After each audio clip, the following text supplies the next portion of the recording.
Hello hello hello, आप सभी बच्चों को एमआर का बहुत बहुत नमस्कार। आज हम लोग centre of mass and collision का थर्ड लेक्चर पढ़ने वाले हैं। पहला लेक्चर में कंटेंट ड्यूरेशन दोनों ही बहुत ज्यादा था और ईमानदारी से बता रहा हूं, चाहे किसी को भी कंटेंट दिखा देना या किसी से भी जो 2-3 साल से तैयारी कर रहा हो ना, 11-12 अच्छे कोचिंग में पढ़ा हो, उससे कंपेयर कर लेना। भाई तुम जो पढ़ रहे हो ना और जितने कम समय में पढ़ रहे हो, काबिले तारीफ है अगर तुम पढ़ पा रहे हो तो।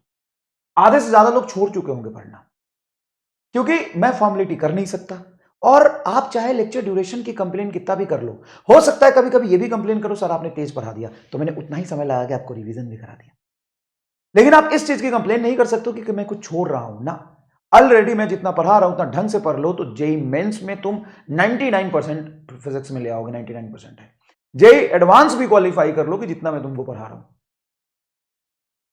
तो मुश्किल है, बहुत मुश्किल है। मैं सच में मैं कभी सोच रहा था कि यार भाई मैं तो पढ़ा दे रहा हूं क्योंकि मेरे से रहा नहीं जाता, मैं फॉर्मेलिटी नहीं कर सकता। मैं तुमको क्या लगता है लेक्चर 2.5 घंटे का लेना आसान है कि 1.5 घंटे का लेना आसान है? तू एक बार कमेंट करके बता, क्या आसान, क्या है, इजी क्या है? ऑब्वियस सी बात है, मैं 2.5 घंटे रिकॉर्ड करता हूं ना, तो मुझे रिकॉर्ड करने में देखते हुए कभी कभी 1 बजता है, कभी 12 बजता है, कभी 1:30 बजता है कंटेंट को अरेंज करना, क्योंकि मैं सीधा जाके खड़े होकर नहीं पढ़ा सकता ना, क्योंकि भाई कम समय में ज्यादा चीजें भी तो करानी है। और कई बार भूख लग जाती है तो बीच में आधा घंटा ब्रेक ले लिया, तो एक एक घंटे मतलब एक एक लेक्चर रिकॉर्ड करने में 4 घंटे मिनिमम लगते हैं मुझे। 4 साढ़े 4 घंटे मिनिमम लगते हैं। लेकिन आप बस जितना मैं करा रहा हूं ना उतना करते जाओ, तुमको फर्क साफ साफ समझ में आ जाएगा कि तुम सीख रहे हो। ठीक है? तो मैं सच में मैं इंसान ही हूं। मैंने सोचा कि यार ये बच्चे के लिए बड़ा मुश्किल होगा करना, लेकिन यार फॉर्मेलिटी नहीं कर सकते ना, अच्छे से पढ़ना पड़ेगा। और बहुत आसान है मेरे लिए ड्यूरेशन कम करना। बेटा तुम समझ ही नहीं रहे हो, तुमको लग रहा है कि मैं जानबूझ कितना पढ़ा रहा हूं। मैं खुद ही टाइम नहीं है मेरे पास। मैं लक्ष्य का रिवीजन कराता हूं, यकीन की क्लासेस लेता हूं, फिर असाइनमेंट, फिर वहां पे कुछ एक्स्ट्रा लेक्चर, फिर तुम्हारा लेक्चर। मैं इतने मेस्ड अप हूं, फिर भी मैं तुम्हारे कंटेंट के साथ सेक्रीफाइस नहीं करता। ठीक है? तो अच्छे से पढ़ो बेटा। और दिक्कत आ रही होगी तो मैं खुद बोल रहा हूं बहुत दिक्कत आएगी। बहुत अच्छे तरीके से, बहुत अच्छा पर देखो, बहुत अच्छा काम करते हैं ना, बहुत ज्यादा मतलब मेहनत से काम करते हैं ना, तो पेन तो होता है ना। बहुत आसान तो नहीं होगा, लेकिन प्लीज मेहनत करिए। आप धीरे धीरे कोशिश करिए। थोड़ा आप पीछे छूट जाते हैं, कोई बात नहीं, थोड़ा और पुश करिए, लेकिन करिए। ठीक है? ठीक है, चलिए, धन्यवाद बहुत बहुत। शुरू करते हैं।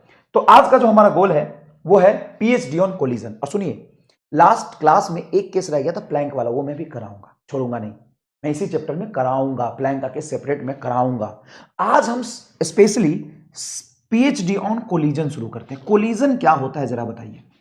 कोलिजन मतलब टक्कर। टक्कर तो तुम्हारे जीवन में कभी ना कभी किसी के साथ हुआ होगा कि ऐसे ही रह गए, आज तक टक्कर नहीं हुआ। अरे कभी साइकिल का स्कूटर से टकरा जाना, कभी बाइक वाले का स्कूटर वाली से टकरा जाना, कभी ट्रक से जीप का टक्कर हो जाना, कभी बाइक से साइकिल का टक्कर हो जाना, तो जीवन में चलता रहता है। तो टक्कर मतलब दो या दो बॉडी से ज्यादा का इंट्रैक्शन। इंट्रैक्शन मतलब एक दूसरे पर फोर्स लगाना।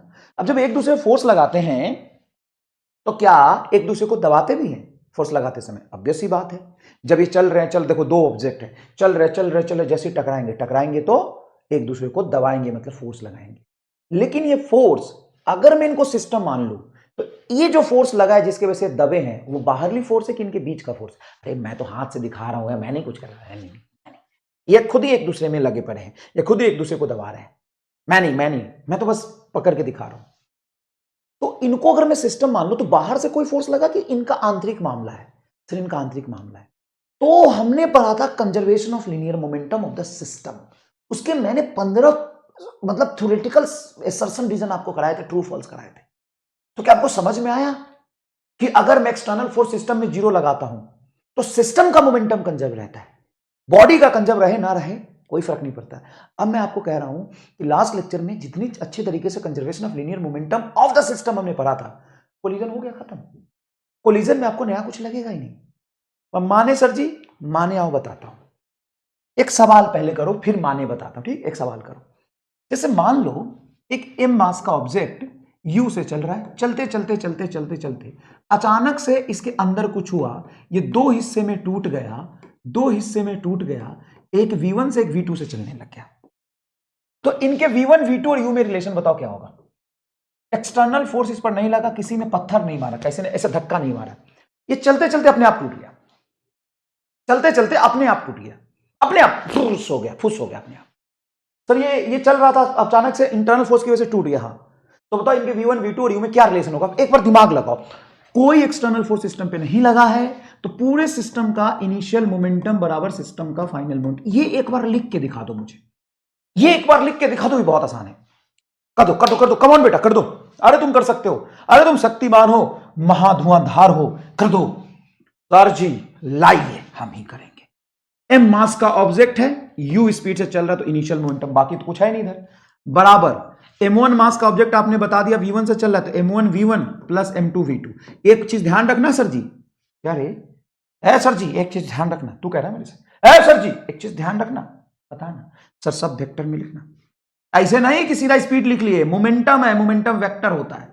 क्या तुमको इक्वेशन समझ में आया? और खुद से आया, पिछली क्लास की चीज है कि मैंने आज बताया? सर ये तो किसको नहीं आता सर, ये तो पिछली क्लास की चीज है। अगर तू इतना समझ गया ना, कसम से बता रहा हूं 40% कोलिजन समझ गया, 40% कोलिजन खत्म। मैं कोलिजन के हर सवाल में यहीं से शुरुआत करूंगा और आधा सॉल्यूशन खत्म। अब बस इसी चीज में अलग अलग सिनारियों में यही चीज देखना है। सच बता, गुम्स आ रहे हैं कि नहीं? सर आ तो रहे हैं लेकिन हमको भरोसा नहीं है आप पे। चलो ठीक है, पहले कोलिजन समझते क्या होता है, बेसिक डेफिनेशन समझते हैं। Collision is an interaction between two और मोर देन टू ऑब्जेक्ट। अरे जब टक्कर होगा तो जरूरी तो नहीं दो ही लोगों का हो। कई बार देखते हो एक गाड़ी टकराई, दूसरी आ गई टकराई, तीसरी गाड़ी टकराई, चौथी गाड़ी टकराई, धुंध में ऐसा होता है ना? तो collision is an interaction between two और more than two object in which external force is zero. बाहर से कोई धक्का मारने के लिए मजबूर नहीं करता, आपस में ही दो बॉडी एक दूसरे से टकराती है, but it's large amount of internal force between the object. चलो यहां देखो एग्जांपल, मान लो सिस्टम में दो ऑब्जेक्ट है, एक ये और एक ये, दोनों बड़े प्यार से चले जा रहे थे, पिछला जाके इसको धक्का दिया। जैसे पिछला जाके इसको धक्का मारा तो पिछला वाला अगले वाले पे कहां फोर्स लगाएगा? देख ले, तू देख के बता कहां फोर्स मारा। अब पिछला वाला अगले वाले पे कहां फोर्स मारता है? आगे। तो अगर फर्स्ट ने दूसरे वाले पे आगे फोर्स लगाया तो दूसरा वाला इस पे कहां मारेगा? पीछे। डायग्राम में देख, मान ले m1 मास का ऑब्जेक्ट u1 से चल रहा था आगे, m2 मास का ऑब्जेक्ट u2 से चल रहा था आगे। अगर u2 ज्यादा होता u1 से तो कोलिजन होता? जल्दी बता। अगर मान ले u2 ज्यादा, आगे वाला एकदम तेज भाग रहा, पीछे वाला धुन निकल गया, कोलिजन होगा? नहीं, नो कोलिजन। सर क्यों नहीं होगा? भाई साहब तू गजब बायोलॉजी है यार, गजब बायोलॉजी है यार। एक बात बता कि अगर u2 है 20 और भाई साहब ये है 10, क्या टकराएगा? भाई ये तेजी में निकल जाएगा आगे। हाँ, तो कोलिजन के लिए क्या जरूरी, जरा बताना। सर कोलिजन के लिए जरूरी है कि पहले वाले की वेलोसिटी दूसरे वाले से ज्यादा होनी चाहिए, तभी कोलिजन होगा। या एक चीज और, पहले वाले की वेलोसिटी ज्यादा होनी चाहिए या दोनों एक दूसरे की तरफ आ जाए, तब कोलिजन होगा। अच्छा, इसमें कोलिजन कौन करना चाह रहा है, u1 की u2? ये बताओ तो। अगर मैं तुमसे बोलूं relative velocity of approach before collision, इनकी वेलोसिटी ऑफ अप्रोच क्या है? Relative velocity of approach. तो देखो, रिलेटिव वेलोसिटी जब दो ऑब्जेक्ट सेम डायरेक्शन में चल रहे हो तो घटाते हैं, अपोजिट में चल रहे हो तो रिलेटिव वेलोसिटी ऐड होता है ना? अब बताओ कि u1 तो अप्रोच कर रहा है, u2 तो भाग रहा, तो तुम कह सकते हो u1 vector minus u2 vector. अगर ये भी पीछे चल रहा होता तो ऐड कर देते, है ना? जैसे ये 10 से इधर आ रहा है, जैसे ये 10 से इधर आ रहा है, ये 5 से आगे जा रहा है, बताओ क्या होगा? रिलेटिव वेलोसिटी ऐड हो जाता है। ये भाग रहा है आगे, ये तो आगे भाग रहा है, ये इसका पीछा कर रहा था, तो रिलेटिव वेलोसिटी में क्या हो जाएगा सर? सब्ट्रैक्ट। ओके, अब जैसे चलते m1 आके m2 को धक्का मारा, m1 आके m2 को क्या मारा? धक्का मारा, तो m2 m1 पे धक्का मारेगा पीछे। देखो ये m1 चलते m2 को आगे धक्का मारा, तो m2 पे फोर्स कहां लगा सर? आगे। m1 पे फोर्स कहां लगेगा? पीछे। किसकी वजह से? दूसरे की वजह से। तो पहले वाले ऑब्जेक्ट पे फोर्स लगा दूसरे की वजह से, दूसरे वाले पर लगा पहले की वजह से। ये बताओ सही है कि नहीं? हाँ सर।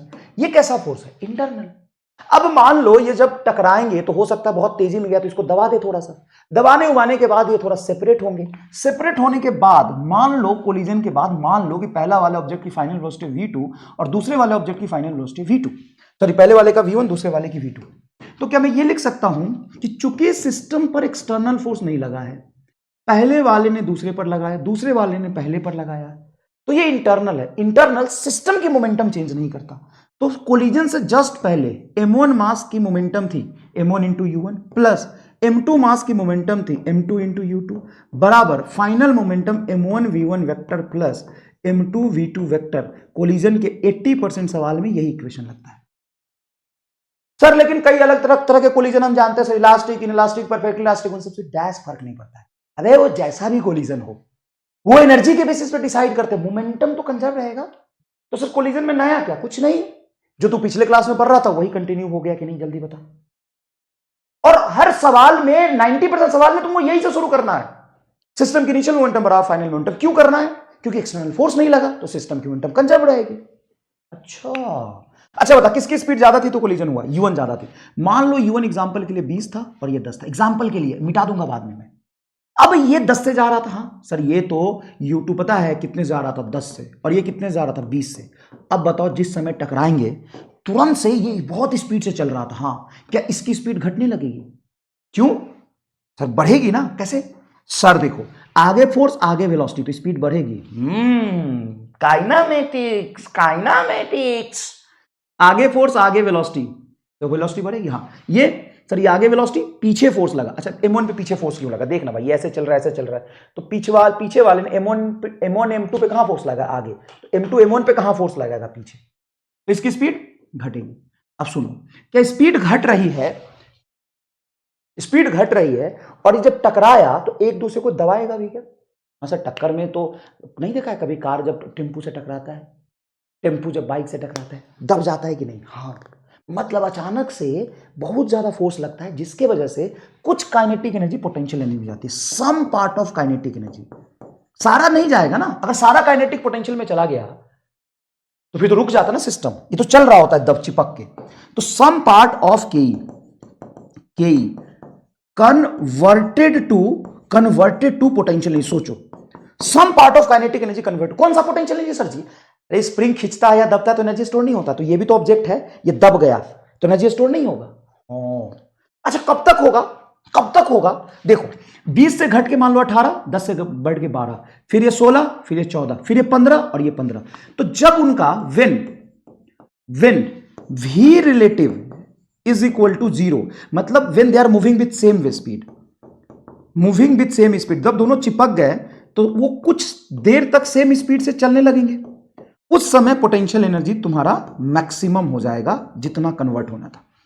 उसके बाद सर जी, उसके बाद आगे वाले पर फोर्स तो आगे ही लग रहा है, जब तक कांटेक्ट में रहेगा तो आगे वाले फोर्स आगे, पीछे वाले पे पीछे, तो इसका स्पीड 15 से बढ़ के हो जाएगा 16।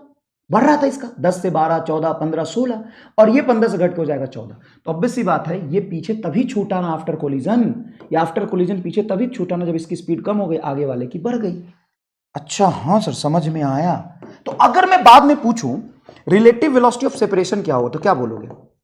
सेपरेट कौन हो रहा है? सेपरेट कौन हो रहा है? जो पीछे से जाके चिपका था वो तो सेपरेशन नहीं हो रहा है, वो तो उसको पकड़ ही रहा है, रुक न रे भाई बा आ रहा लेती हो, रुक न रे भाई बा आ रहा लेती हो, और ये भागल जाई तो सेपरेट कौन हुआ? सर सेपरेट तो v2 हो रहा है। तो यहां पे रिलेटिव वेलोसिटी ऑफ सेपरेशन होगा v2 माइनस v1, कोलिजन का सबसे टफ इक्वेशन। एक बार ये समझ गए, काम हो गया। यहां पे माइनस क्यों? दोनों सेपरेट हो रहे हैं। अच्छा किसकी स्पीड ज्यादा होगी? सर इसकी ज्यादा होगी, तो सेपरेशन हो जाएगा v2 माइनस v1। बस ये याद रखना कि अप्रोच में 1 to इनिशियल अप्रोच तो कोलिजन से पहले करेगा, कोलिजन से पहले का वेलोसिटी दूसरे में से घटाएंगे, और सेपरेशन हो जाएगा दूसरे में से पहले का। बस इतना याद रखना। और वेक्टर फॉर्म में ये क्या करोगे? वेक्टर फॉर्म, फॉर्मूला यूज करो वेक्टर फॉर्म में, ठीक है, v2 माइनस v1। अब यहां देखो, जब ये पूरी तरीके से दबा चुके थे, मैक्सिमम कंप्रेशन पे जा चुके थे, उसके बाद इसकी वेलोसिटी थोड़ी बढ़ गई और इसकी घटने लगी, तो क्या सेपरेट होंगे? हाँ। तो जो दबा था क्या वो पूरा रिकवर होगा? अब डिपेंड करता है कि इसका मटेरियल कैसा था। कई बार मटेरियल ऐसा था दबने के बाद पूरा रिकवर ही नहीं होता है, कई बार अच्छे क्वालिटी का मटेरियल होता है तो दबने के बाद पूरा रिकवर हो जाता है।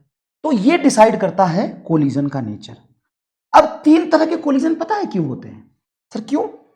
चाहे कितने तरह का कोलिजन हो, ये भैया तो एकदम कंजर्व रहता हो। समझ में आया कि नहीं है? इसको तो कोई छेड़ नहीं सकता, ये तो कंजर्व ही रहेगा। अब 3 तरह के कोलिजन होते हैं। अगर पोटेंशियल एनर्जी नॉट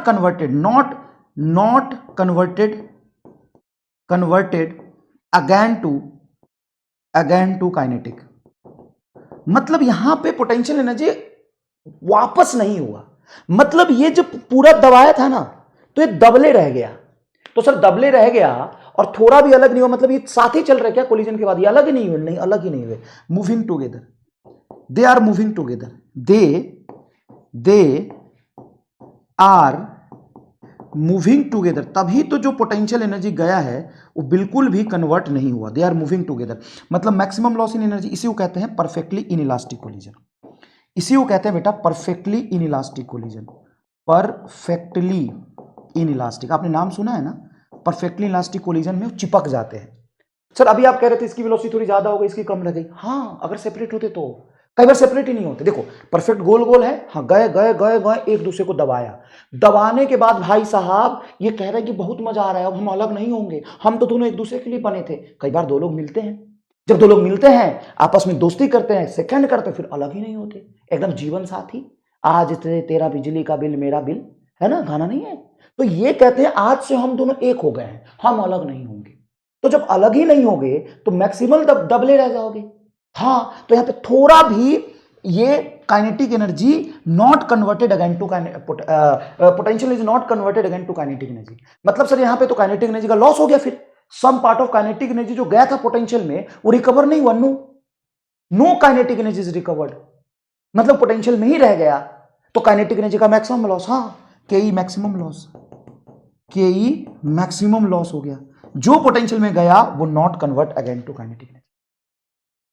कई बार ऐसा होता है जैसे दो लोग मिलते हैं, एक दूसरे से हाथ मिलाते हैं, एक दूसरे को दबाते हैं और कहते हैं कि तू अलग हम अलग, मजा नहीं आया। और कल उनको देखोगे तो एकदम सेम फ्रेज जैसे दिखाई देंगे, पता नहीं चलता है कि वो एक दूसरे से मिले भी थे, और एक दूसरे को देख के भी नहीं महसूस होने देते कि हम दोनों कभी मिले थे। इस तरह के कोलिजन को कहते हैं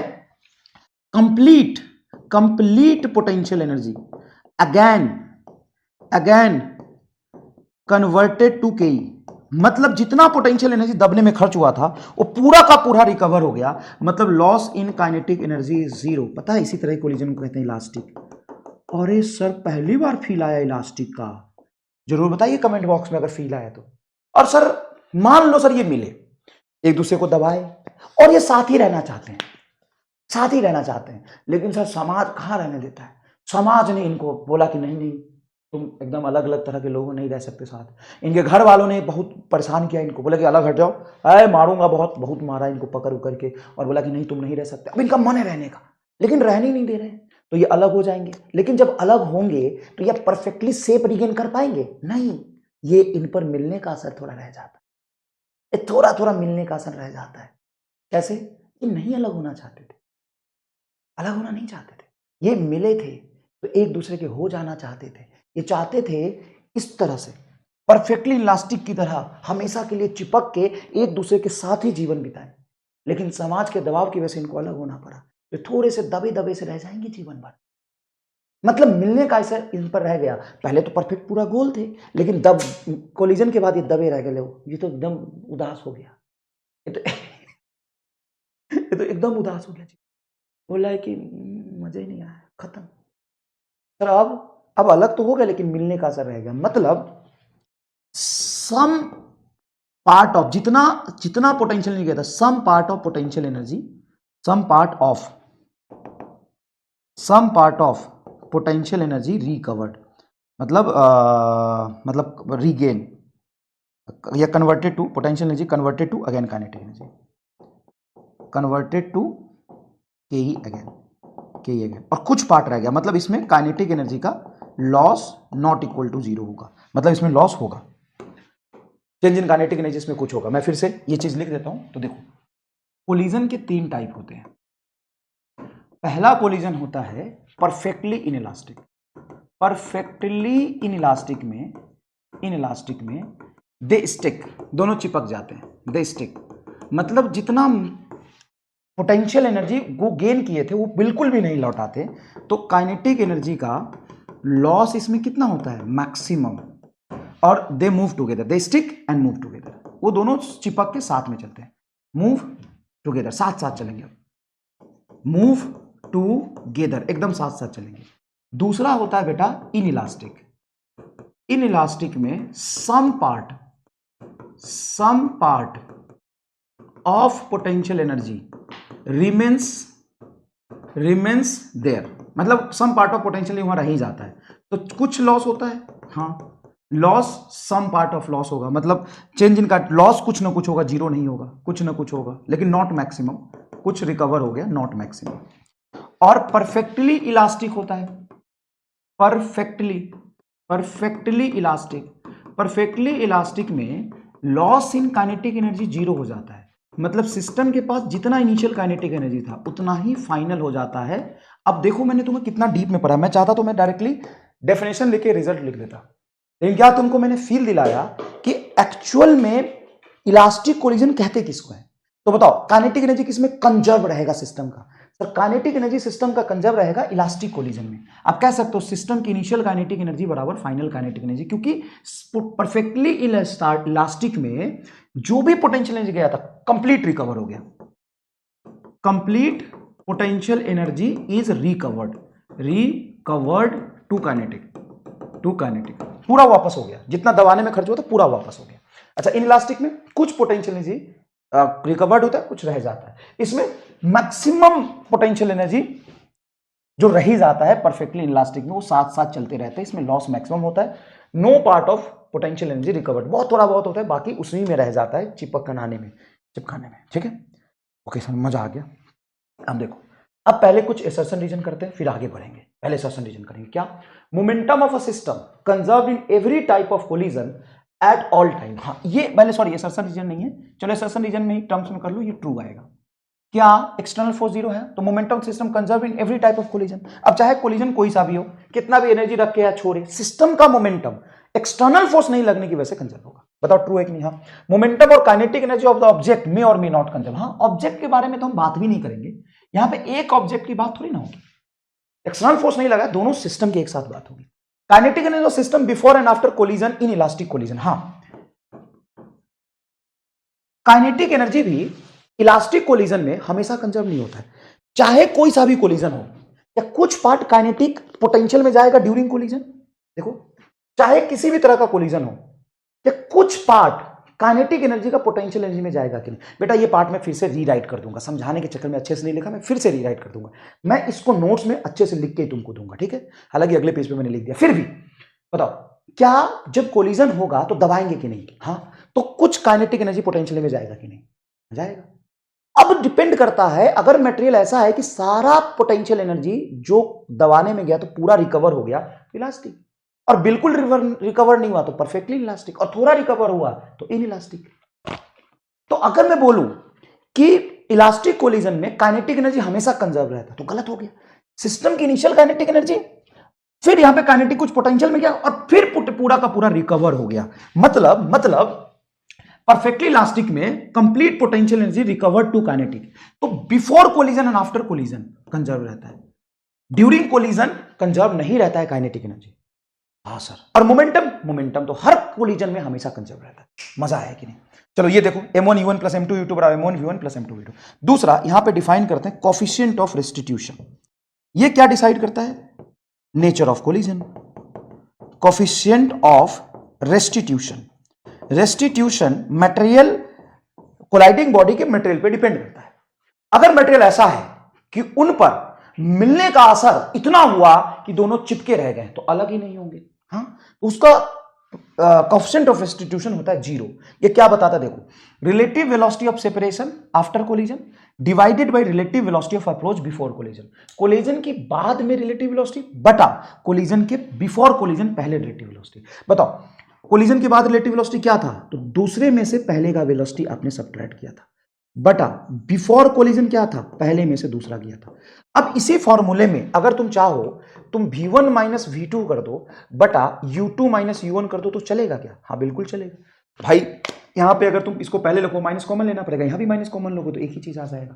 तो कुछ भी याद करो, एक में से दो तो दो में से एक, दो में से एक तो एक में से दो, बस ये उल्टा पैटर्न होगा, इतना ध्यान रखना बस। वेक्टर फॉर्म में ये फॉर्मूले का माइनस है, वेक्टर फॉर्म में लिखेंगे। अगर ये एक दूसरे की तरफ चल रहे होंगे तो डायरेक्शन के साथ relative velocity of approach and separation लगाएंगे, ठीक है। अब मान लो मैं तुमसे बात करूं परफेक्टली इलास्टिक कोलिजन के बारे में, तो क्या परफेक्टली इलास्टिक कोलिजन में सिस्टम की इनिशियल मोमेंटम और सिस्टम की फाइनल मोमेंटम में लिख सकता हूं। हाँ सर, बिंदास, बेधड़क, बेतहासा, बोलो, बिंदास, बेधड़क, बेतहाशा, लिख सकता हूं। हाँ, इनइलास्टिक में सर इसमें भी लिख सकता हूं, सिस्टम की इनिशियल मोमेंटम बराबर सिस्टम की फाइनल मोमेंटम। इसमें भी लिख सकता हूं, सिस्टम की इनिशियल मोमेंटम बराबर सिस्टम की फाइनल मोमेंटम। लेकिन इस सब में सिस्टम का लिखना, एक बॉडी का नहीं। बोलो, अच्छा इसमें बोलो परफेक्टली इलास्टिक है तो काइनेटिक एनर्जी बिफोर कोलिजन बराबर काइनेटिक एनर्जी आफ्टर कोलिजन, यही समझा रहा था। इसमें बोलो इनइलास्टिक में kinetic energy after collision is less than kinetic energy before collision. System का काइनेटिक एनर्जी पहले ज्यादा था, कुछ उसमें रह गया, ठीक है ना। इसमें बोलो सर, इसमें भी यही होगा, काइनेटिक एनर्जी आफ्टर कोलिजन कम होगा काइनेटिक एनर्जी बिफोर कोलिजन से। और इवन परफेक्टली इनइलास्टिक, अच्छा परफेक्टली इलास्टिक है क्या, परफेक्टली इलास्टिक, परफेक्टली हाँ इनइलास्टिक, तो हाँ सही तो है, काइनेटिक एनर्जी बिफोर कोलिजन ज्यादा होगा। इसमें काइनेटिक एनर्जी का जो लॉस आएगा, लॉस मतलब सिस्टम की kinetic energy initial minus final, change नहीं लिख रहा है ना, फाइनल में से इनिशियल में से फाइनल कुछ कम आएगा, ये लॉस तुम्हारा मैक्सिमम होगा। बोलो, अब परफेक्टली इलास्टिक में ई की वैल्यू 1 होती है, क्यों होती है आओ बताता हूं। परफेक्टली इलास्टिक मतलब सर दोनों टकराएं और इन पर टकराने का असर ही नहीं रहता है, टकराने के बाद एकदम गोल गोल होकर बाहर निकलते हैं, मतलब इस दुनिया को और खुद को पता ही नहीं चलने देते कि इनका कभी कोलिजन हुआ था। देखो समझो ना, पूरा अच्छे समझो क्या है, देखो हाँ इलास्टिक। अब ये मत बोलना सर यहाँ पे ना बोर्ड में पहले ये लिखे थे, वहां बोर्ड में पहले वो लिखे हैं, उससे क्या होता है भाई, कंसेप्ट समझना। Elastic, perfectly elastic, elastic elastic elastic मतलब काइनेटिक एनर्जी पोटेंशियल में जाएगा और पूरा पोटेंशियल एनर्जी फिर से रिकवर हो जाएगा, काइनेटिक में आ जाएगा, कंप्लीट पोटेंशियल इज रिकवर्ड। तो बोलो इनिशियल काइनेटिक एनर्जी बराबर फाइनल काइनेटिक एनर्जी। बोलो तो परफेक्टली इलास्टिक है तो initial kinetic energy before collision बराबर फाइनल काइनेटिक एनर्जी। ई क्या होता है इनका 1, E1 क्यों होता है, तो देखो E1 relative velocity of separation होता है बाद में, V2 माइनस V1, तो ये हो जाएगा तुम्हारा U1 माइनस U2। इसकी वैल्यू हम 1 लेते हैं क्योंकि कोलिजन से पहले उनमें जितनी टोटल काइनेटिक एनर्जी होती है, कोलिजन के बाद उतनी काइनेटिक एनर्जी रहती है, तो जिस स्पीड से एक दूसरे को पकड़ते हैं उसी स्पीड से दूर भागते हैं। देखो हाँ, इन इलास्टिक में ई की वैल्यू 0 और 1 के बीच में रहती है, सही है सर। और परफेक्टली इन इलास्टिक में ई की वैल्यू 0 हो जाती है। 0 क्यों, देखो चूंकि ये सेपरेट ही नहीं होते, चिपक जाते हैं ना, देखो क्या है परफेक्टली इलास्टिक में चिपक जाएंगे तो ये दोनों सेम, तो V2 माइनस V1 जब सेम हो गया तो रिलेटिव वेलोसिटी सेपरेशन का क्या होगा 0, तो ये टर्म 0 इसलिए ये 0 डिफाइन होता है। अरे मजा आ गया लोग, यस आएगा मजा। तो ये कंसेप्चुअल, अब हम करेंगे बेटा असर्शन रीजन, अभी कंसेप्चुअली और स्ट्रांग बनेंगे। चलिए, in elastic collision momentum of object conserve, बताइए क्या है ये elastic collision, momentum of object conserve होगा। इलास्टिक कोलिजन, इलास्टिक बोला है, मोमेंटम ऑफ ऑब्जेक्ट नहीं ना, फॉल्स हो गया, सिस्टम की टोटल मोमेंटम कंजर्व होगा। In every collision kinetic energy of the system conserve, false, सारे कोलिजन में काइनेटिक एनर्जी थोड़ी ना कंजर्व रहता है। For collision contact is necessary, false, collision के लिए कॉन्टैक्ट जरूरी नहीं है। तुम सोच रहे होगे यस सर कोलिजन तभी होगा ना जब टकराएंगे मिलेंगे तभी तो कंप्रेस करेंगे, नहीं, सारे फोर्स कांटेक्ट में ही लगते हैं क्या, नॉन कांटेक्ट फोर्स भी तो होते हैं। चार्ज वार्ज का जो कोलिजन होता है, अल्फा पार्टिकल स्कैटरिंग होता है, जिसमें अल्फा पार्टिकल अपने पास से डेविएट हो जाता है, वही तो कोलिजन का टाइप है, उसमें कांटेक्ट होता है। कोलिजन में इंटरनल फोर्स लगना चाहिए, और इंटरनल फोर्स कांटेक्ट और नॉन कांटेक्ट दोनों हो सकते हैं। एम्स 2017 या 16 का सवाल है। Maximum loss in kinetic energy in perfectly elastic collision, maximum loss in kinetic energy in perfectly elastic collision, नहीं इन इलास्टिक में लॉस होगा ना, ये तो चारों गलत हो गया। Value of E can be negative, नहीं ई हमेशा पॉजिटिव रहता है, सब गलत। ई हमेशा प्लस रहता है, माइनस नहीं होता। इन every collision kinetic energy system is conserve, in every collision kinetic system is conserve, ये सेम स्टेटमेंट लिखा हुआ है, sorry, in elastic collision kinetic energy is conserved at all the time. In elastic collision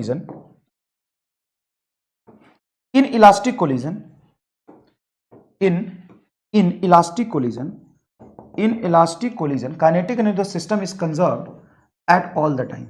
मतलब elastic collision के दौरान, elastic collision में all the time क्या हमेशा काइनेटिक एनर्जी कंजर्व रहता है, ये भी फॉल्स हो गया। अब मुझे लग रहा है बेटा डर का है, अब यार सारे स्टेटमेंट कैसे गलत हो गए लोग, कुछ तो सही हुए कि चाहिए। देख पहला देख, इन इलास्टिक कोलिजन मतलब परफेक्टली दूर होने वाले, मोमेंटम ऑफ ऑब्जेक्ट नहीं तो गलत होगा, ऑब्जेक्ट की मोमेंटम नहीं सिस्टम का। इन every collision kinetic system conserve नहीं, सारे कोलिजन में काइनेटिक एनर्जी सिस्टम का कंजर्व नहीं रहता। फॉर कोलिजन कॉन्टैक्ट एनर्जी, ये भी गलत है। Maximum loss in kinetic energy perfectly elastic collision, नहीं परफेक्टली इन इलास्टिक कोलिजन। अगर मैं सातवां लिखूं, maximum loss in kinetic energy, maximum loss in kinetic energy is in perfectly inelastic, perfectly inelastic collision. ये होगा तेरा सही, ये होगा तेरा सही, perfectly inelastic collision. Kinetic energy maximum loss होता है परफेक्टली इलास्टिक कोलिजन में, सही है। Value of E can be नहीं, in elastic collision, inelastic collision, elastic collision में kinetic energy system is conserve, इतना रहता तो सही होता, लेकिन ऑल द टाइम नहीं होता। ड्यूरिंग कोलिजन काइनेटिक एनर्जी कभी कंजर्व नहीं होता। चलिए अब आते सवाल। अब ये सवाल है, सबसे पहले पढ़ेंगे हम परफेक्टली इन इलास्टिक। देख भाई फिर से रिवाइज करा देता हूं। देख भाई होता क्या है, मोमेंटम को कोलिजन के टाइप से कोई फर्क नहीं पड़ता, मोमेंटम हमेशा कंजर्व रहता है क्योंकि एक्सटर्नल फोर्स जीरो लग रहा है। अब काइनेटिक एनर्जी की बात होती है तो वो मटेरियल के नेचर पे डिपेंड करता है। जब टकराएंगे तब तो कंप्रेस तो करेंगे, कंप्रेस करने के बाद जितना कंप्रेशन किया है वो सारा रिकवर हो जाए उसको इलास्टिक कहते हैं, परफेक्टली इलास्टिक कहते हैं। क्या कहते हैं? परफेक्टली इलास्टिक कहते हैं। अब बिल्कुल भी रिकवर ना हो और चिपके रह जाए उसको परफेक्टली इलास्टिक कहते हैं, और थोड़ा रिकवर हो जाए उसको हम इन इलास्टिक कहते हैं। देखो ये क्या है, परफेक्टली इन इलास्टिक मतलब पूरा चिपक जाए, काइनेटिक एनर्जी मैक्सिमम लॉस होगा। इन इलास्टिक मतलब थोड़ा थोड़ा रिकवर करेगा, और परफेक्टली इलास्टिक मतलब पूरा रिकवर कर जाएगा। यही चीज मैंने यहां पे थ्योरी बताई, सारे ट्रू है इसमें तो। और इसमें perfectly elastic, initial momentum final momentum सही है, before collision after collision energy conserve रहेगा, E1 होता है, ठीक। इन इलास्टिक में E 0 से 1 के बीच में होता है, और परफेक्टली इलास्टिक में चिपक जाता है E0 मतलब स्टिक टुगेदर, ठीक है। अब हम सबसे पहला केस करेंगे, सबसे पहला केस करेंगे बेटा, सबसे पहला केस करेंगे परफेक्टली इन इलास्टिक कोलिजन। तो परफेक्टली इन इलास्टिक कोलिजन की अगर बात करो, देख भाई आज की क्लास में ना मतलब रिकॉर्ड करने से पहले मैंने बहुत मेहनत करी है, और वो अब तुमको समझ आएगी। अभी तक नहीं आया होगा, अभी तक तो समझाया है बस। आज की क्लास के लिए बहुत मेहनत करी है, वो मेहनत तुमको थोड़ी देर में समझ आएगा। कैसे? तुम देखना देखना, मैं क्लास के लास्ट में तुमसे पूछूंगा, और तुमको खुद समझ में आ जाए तो मेरे बोलने से पहले बता देना क्या। अब सुनना, M1 मास का ऑब्जेक्ट U1 से चल रहा है, हाँ। M2 मास का ऑब्जेक्ट U2 से चल रहा है, ये बिफोर कोलिजन है। ये क्या है? बिफोर कोलिजन, ठीक है, बिफोर कोलिजन दोनों चल रहे हैं। हुआ क्या, ये टकराए और चिपक के रह गए, और चिपक के साथ चल रहे, stick together, stick together, stick together, वो चिपके रह गए, मतलब परफेक्टली इलास्टिक कोलिजन है। देखो क्या लिखा है, परफेक्टली इनइलास्टिक कोलिजन, मतलब टॉपिक ही है परफेक्टली इलास्टिक कोलिजन, इसलिए कोलिजन के बाद तुमको नहीं भी बोलता तो तुम परफेक्टली इनइलास्टिक से समझ जाते, चिपके रह जाएंगे, मतलब परमानेंटली चिपकाने वाला कोलिजन। मतलब एक दूसरे से ऐसे चिपकते हैं कि एक दूसरे के लिए बने, तो फिर अलग ही नहीं होते। जब अलग नहीं होते तो इसका कोफिशिएंट ऑफ रेस्टिट्यूशन क्या हो जाएगा? 0। और कोफिशिएंट ऑफ रेस्टिट्यूशन का फॉर्मूला क्या होता है कि V2 minus V1 vector form में बटा U1 माइनस U2। अगर तुम इस U1 माइनस U2 को 0 से मल्टीप्लाई करोगे तो क्या हो जाएगा? V2 माइनस V1 बराबर 0। तो V2 बराबर V1 उल्टा प्रूफ कर दिया कि फाइनल वेलोसिटी दोनों का सेम होगा, final velocity same for both, same for both, अगर ई को 0 रखा तो। चलो मैं फिर से बताता हूं, क्या ई का डेफिनेशन ये है? हाँ, परफेक्टली इलास्टिक में ई की वैल्यू क्या होती है? सर 0 होती है। अगर मैंने ई 0 रख दिया तो ई 0 रखो, V2 माइनस V1 बटा U1 माइनस U2 बराबर 0, ये 0 से मल्टीप्लाई होकर क्या हो जाएगा? 0। V2 माइनस V1 बराबर 0, माइनस V1 उधर चला जाएगा तो V2 बराबर V1 मतलब चिपक गया। मान लो कि वो V है, मान लो V है, तो पहले तो प्रूफ किया कि V होगा। अब मान लो कि V से चल रहा तो V होगा कितना? अब तुमको आएगा मजा। सर क्या? देख, मोमेंटम कंजर्व, बोलो सिस्टम की initial momentum M1 U1 vector plus M2 U2 vector बराबर M1 प्लस M2, दोनों एक मास बन गए, दोनों की जिंदगी एक हो गई। ये कहते हैं हम दो जान एक प्राण, ओ माय गॉड, 2 जान 1 प्राण, तो 2 जान 1 प्राण बन के चल रहे हैं। तो बताओ फाइनल मोमेंटम, दोनों मास एक है तो M1 plus M2 into V बताओ क्या हो जाएगा? सर V हो जाएगा M1 U1 vector plus M2 U2 vector, ये हो जाएगा बटा, देखो M1 U1 वेक्टर M2 यही लिखा है, बटा M1 प्लस M2।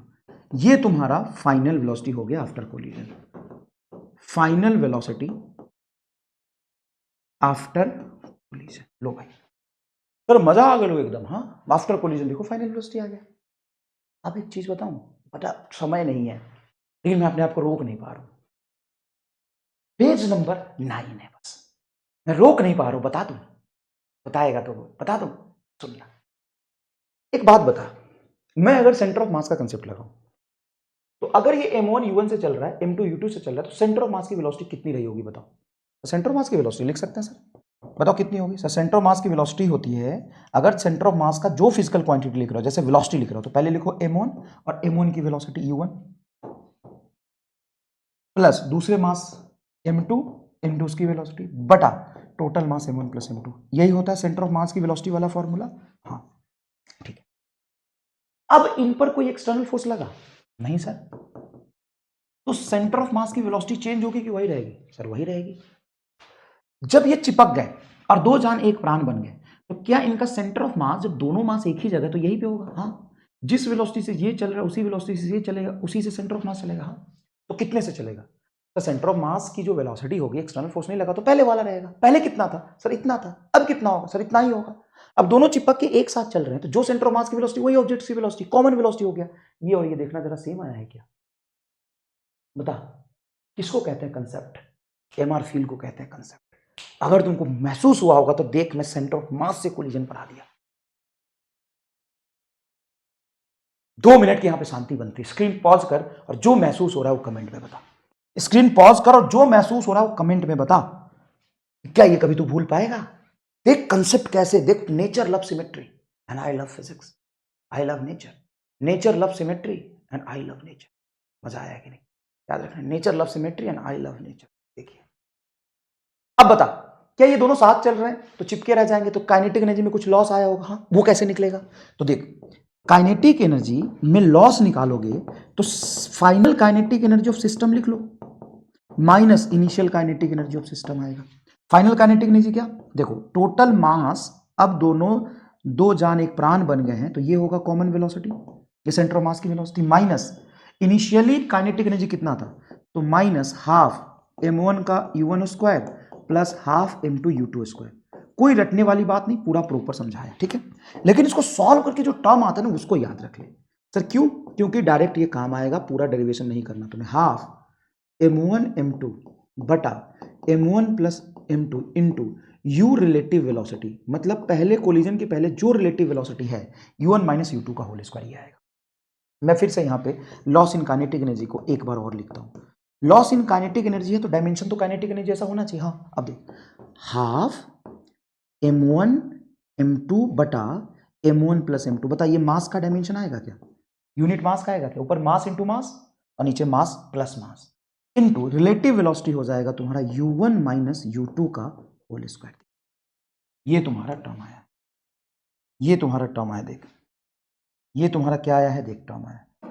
अब इसको समझना, समझना, कोलिजन से पहले ये रिलेटिव वेलोसिटी था, उसका होल स्क्वायर m1 m2 बटा m1 प्लस m2।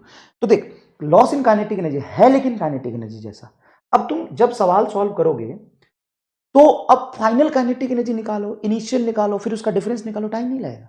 हाँ, ये टर्म देख बहुत आसान है, इसको याद रख ले। और ये सॉल्व करके ऐसे ही आएगा। देख, ये लेंदे सा डेरिवेशन बनेगा, सॉल्व करके ये आएगा।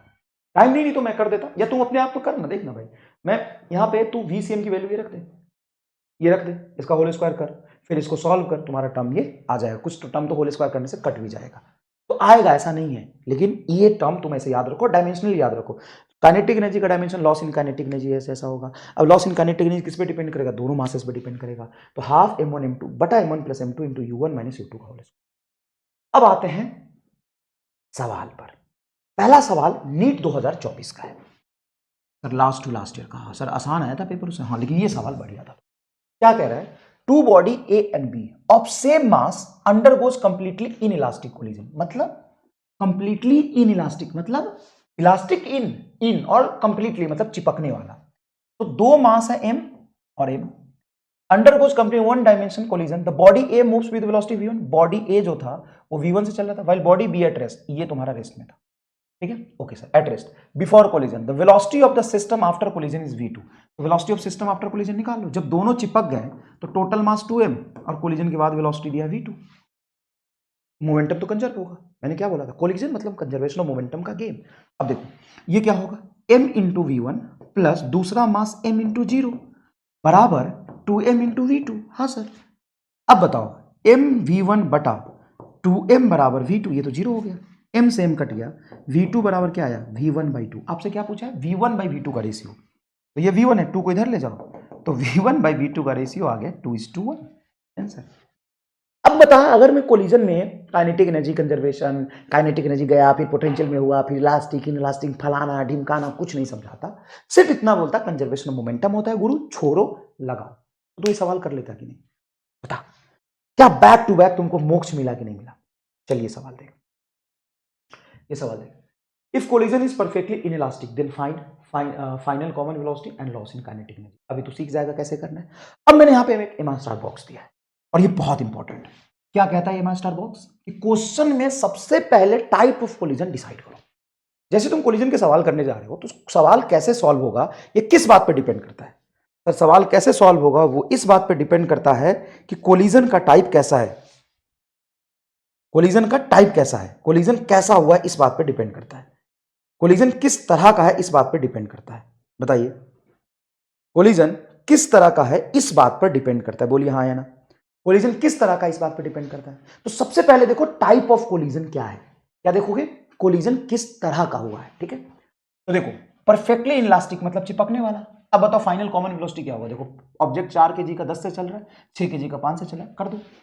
तो 4 × 10 प्लस 6 × 5 बराबर, दोनों चिपक जाएंगे तो 6 + 4 × कॉमन वेलोसिटी, तो ये हो जाएगा तुम्हारा 40 + 30 बराबर 10 × VC। तो VC बराबर आएगा 70/10 7 मीटर/सेकेंड, अगर मैंने कोई कैलकुलेशन मिस्टेक नहीं करी है तो। सिंपल है, मोमेंटम देख ले तो ना, 10 चौक 40 और 5 चौक 30, तो 70 इधर आ गया और 6 4 10 का जुड़ेगा तो 10 × V, 70/10 × V 7 मीटर/सेकेंड। सही है। तो फाइनल कॉमन वेलोसिटी 7 मीटर/सेकेंड किसका है? दोनों ऑब्जेक्ट का। साथ चलेंगे, 2 जान 1 प्राण हो गए, 2 जान 1 प्राण हो गए। अब लॉस इन काइनेटिक एनर्जी क्या होगा? तो देख मेरे भाई, लॉस इन काइनेटिक एनर्जी देखेगा तो ये होगा हाफ, पहला मास 4 kg, दूसरा मास 6 kg, दोनों मास 4 + 10, यही तो सीखा है तुम्हें, हाफ m1 m2 बटा m1 + m2 into relative velocity. बताओ, तो देखो ये 10 है ये 5 है तभी तो कोलिजन हुआ है, तो रिलेटिव वेलोसिटी होगा 10 - 5 का होल स्क्वायर। अब 2 से 2 कटेगा 2, 6 दूना 12 और ये है 6 4 10 इंटू 10 - 5 का होल स्क्वायर 25।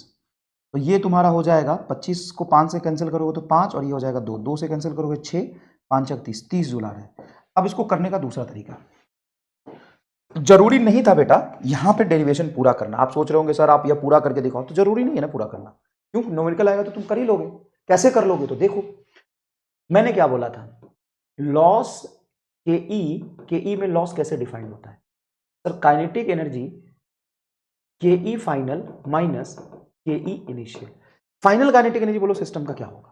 तो final kinetic energy half system का टोटल मास। जब ये चिपक जाएंगे तो 10 kg का ऑब्जेक्ट किससे चल रहा है? कॉमन वेलोसिटी 7 से चल रहा है, 7 का whole square minus initial kinetic energy लिख लो, तो हाफ पहला मास है 4 वो 10 से चल रहा है, 10 का होल स्क्वायर प्लस हाफ दूसरा मास है 6 5 का होल स्क्वायर।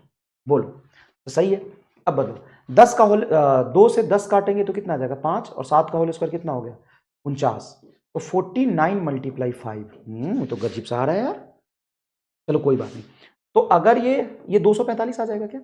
हाँ सर, माइनस, अब ये देखो ये कटेगा तुम्हारा 2, तो 10 का होल स्क्वायर 100 × 2 200 प्लस ये कटेगा 3 और 5 का स्क्वायर 25 3 75, तो ये आ गया तुम्हारा 275। ठीक है, तो फाइनल माइनस इनिशियल करिए। ठीक है, तो 245 में से 275 घटाओगे तो 5 30 जूल आ गया। अब माइनस क्या आ रहा है? तो माइनस लॉस बता रहे हैं, क्योंकि मैंने फाइनल में से इनिशियल करा तो फाइनल तो कम होगा, इनिशियली ज्यादा रहा होगा। देखा गया -30 जूल, देखें यहाँ पे -30 जूल। तो कई लोगों को इस बात में दिक्कत है कि हमको ये फॉर्मूला नहीं पढ़ना। ठीक है, तो ऐसे कर लो, देखो ना final kinetic energy minus initial, देखो लॉस और माइनस बता रहा है कि फाइनल कम होगा इनिशियल ज्यादा था इसलिए माइनस आ गया। मतलब मजा आ गया कि नहीं?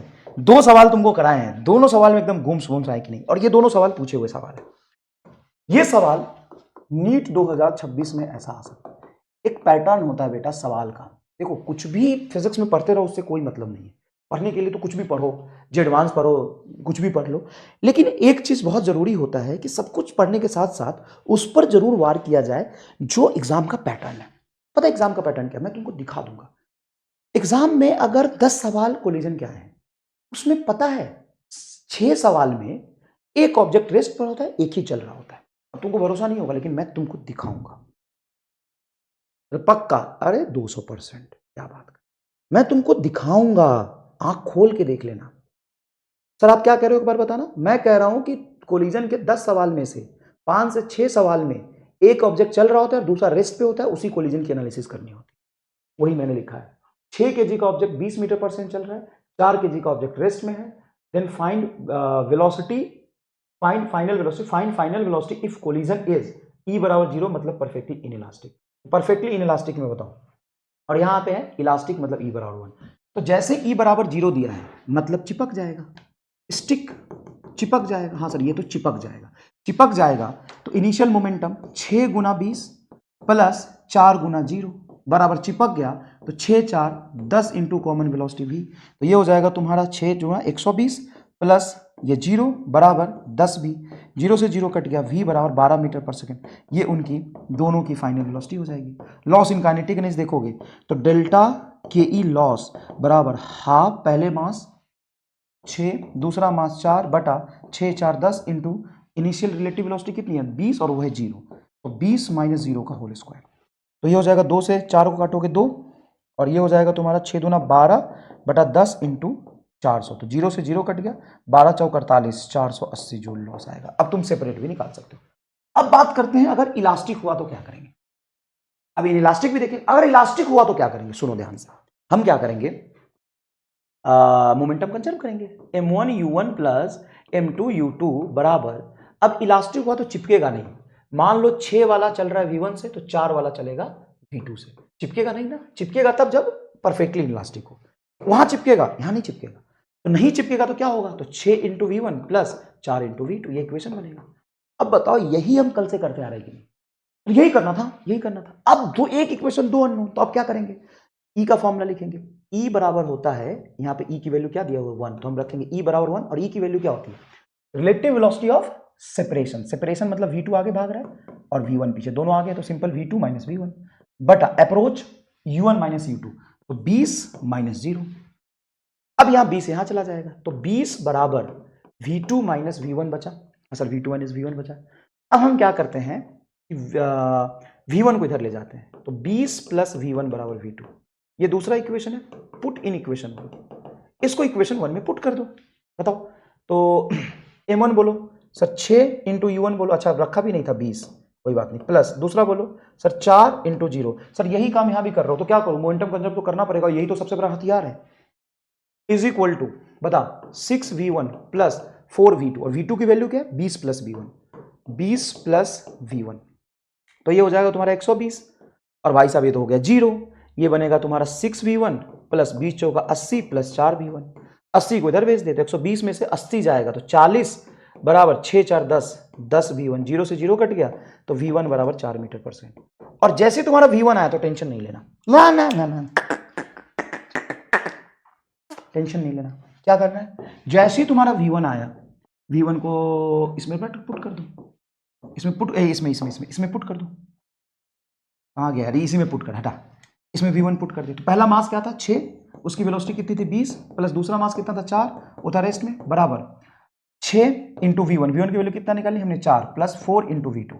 अब सॉल्व करो, तो ये हो गया तुम्हारा 120 बराबर 24 प्लस 4v2, 24 इधर लाओ, तो 120 में से 24 जाएगा तो 96, 96 बराबर 4v2, ये कटेगा तो 24 आएगा क्या कुछ, 24 25 25 चौका 100, 24 चौका 96, हाँ 24 v2, मतलब v2 की स्पीड 24 हो जाएगी। क्या बात कर रहे हो, और ये वेरीफाई कर सकते हैं ई के फॉर्मूले से। कैसे, अब अगर v2 24 है और v1 4 है, तो 24 माइनस 4 क्या होगा, लिखो तो यहाँ पे 24 माइनस 4 20, और पहले भी था। शाबाश, क्या फिजिक्स पढ़ी है यार। तू उल्टा एक काम कर, ई का फॉर्मूला लिख क्या होता है, तो ई तुमको मैंने जनरलाइज बताया था v2 माइनस v1 बटा ये 2 1, तो ये होगा u1 माइनस u2, इसमें वैल्यू पुट कर दे v1 v2 का, रख यहां बता, v2 24 और v1 4, 24 माइनस 4 20, और ये था तेरा 20 माइनस 0, प्रूफ हो गया। तो मतलब ये सही सॉल्व हुआ है। तो क्या मैंने तुम्हें दो टाइप के कोलिजन पे पीएचडी करा दी। अच्छा इसमें लॉस बता, काइनेटिक एनर्जी में लॉस होगा ही नहीं, लॉस 0 होगा। तो क्या दो तरह के कोलिजन पे मैंने पीएचडी करा दिया। हाँ, अब तेरे मन में सवाल है सर दोनों मास चलेगा तब, भाई कर लेंगे ना दोनों, क्या 3 मास चला दूंगा, 4 मास चला दूंगा, अरे बहुत सारे मास चला दूंगा। लेकिन हमें इंपॉर्टेंट पहले ये समझना है, कि सवाल नीट में कैसे आते हैं, वो देखेंगे पहले, ठीक है। तो अब मैं तुमको नीट का सवाल दूंगा, स्क्रीन पॉज करके पहले तुमको ट्राई करना है, ठीक है? चलिए, तो ये सवाल देखिए, क्या है सवाल? ये नीट 2018 का सवाल है ना? अब तुमको समझ आएगा मैं क्या कहना चाह रहा था। नीट 2018 का सवाल है, सवाल देखिएगा। A moving block having mass m collide with another stationary block, बोला था ना 2018 का। 10 में से 5-6 सवाल मैं दिखा दूंगा जिसमें ऑब्जेक्ट एक रेस्ट में होता है। डिकोड कर लिया गुरु? अब देखो, moving block having mass m collide with another stationary block having mass 4m। तो m मास का ऑब्जेक्ट है, ये किसी u से चल रहा होगा, 4m मास का ऑब्जेक्ट है जो कि रेस्ट में था, ये बोला। हाँ, the lighter block comes to at rest after collision. अब टकराने के बाद जो छोटा वाला ब्लॉक है वो रेस्ट में आ गया, छोटा वाला block comes to at rest after collision when the initial velocity of the lighter block is v। चलो, इनिशियल वेलोसिटी लाइटर ब्लॉक का v, then the value of coefficient of restitution e will be. मतलब 4m का object कितने से चल रहा है वो हमको नहीं बताया, कोएफिशिएंट ऑफ रेस्टिट्यूशन हमसे पूछा, यही पूछा है। चलो सवाल जरा ध्यान से देखिए क्या कह रहे हैं। A moving block having mass m, एक मूविंग ब्लॉक है जिसका मास m है, collide with another stationary block having mass 4m का मास है। The lighter block comes to at rest after collision, collision के बाद लाइटर ब्लॉक कम मास वाला rest में आ गया, मतलब इसकी वेलोसिटी 0 हो गई, ठीक है? Comes to at rest after collision, the initial velocity of the lighter block is v, lighter block initial velocity v, then value of coefficient of restitution of e will be. तो इसके बारे में कुछ नहीं बोला, तो ये हम एज्यूम कर लेते हैं। अब तेरे पास दो हथियार है, एक हथियार यूनिवर्सल हथियार, एक हथियार यूनिवर्सल हथियार, मोमेंटम कंजर्व कर और ये इक्वेशन निकाल लेगा। ये तो पूछा है तो ये इक्वेशन लिखना पड़ेगा, कर बेटा कर, मजा आ जाएगा तू अगर कर ले जाएगा तो, मेहनत सफल हो जाएगा अगर तू कर ले जाएगा तो। स्क्रीन पॉज कर कर कर कर सॉल्व कर। अब देख, सिंपल सी बात है, मोमेंटम कंजर्व करोगे तो इसका मोमेंटम हो गया m इंटू वी, हाँ सर, प्लस रेस्ट में तो 0 बराबर ये रेस्ट में आ गया तो 0 प्लस 4mv2। तो m से m कट गया तो v2 बराबर तुम्हारा v नहीं आ गया, सॉरी v/4 नहीं आ गया भाई, ये 4 नीचे चला जाएगा तो v/4 बराबर v2, एक इक्वेशन आ गया। और कोएफिशिएंट ऑफ रेस्टिट्यूशन होता है सेपरेशन की वेलोसिटी v2 माइनस v1 बटा u1 माइनस u2। v2 बोलो क्या है सर? v2 हो गया v/4 और v1 क्या था? ये तो रेस्ट में आ गया v1 0। अरे कोलिजन की बात वाली लेनी, u1 कोलिजन से पहले इसकी क्या है सर? v, और इसकी क्या है 0। तो e बराबर आ गया v/4 बटा v, कट के आ गया 1/4 मतलब 0.25। कैसा महसूस हुआ? ये तो लल्लू सवाल था गुरुजी। हाँ, और नीट 2018 का पेपर अच्छा था। अब सुन दूसरा सवाल देख, अ bullet of mass m moving with initial velocity u strike a block of mass capital m at rest. मतलब एक कैपिटल m मास का ब्लॉक है जो रेस्ट है। ये नीट का पूछा हुआ सवाल है 13 या 14 का, नीट का पूछा हुआ सवाल है 13 या 14 का। तो देखिए, bullet of mass m moving with velocity u, bullet of mass m moving with velocity u, यही बोला है, बुलेट है, मास m है, moving with velocity u, stick to the block of mass capital m at rest, get embedded into the block, the loss of kinetic energy in the impact is.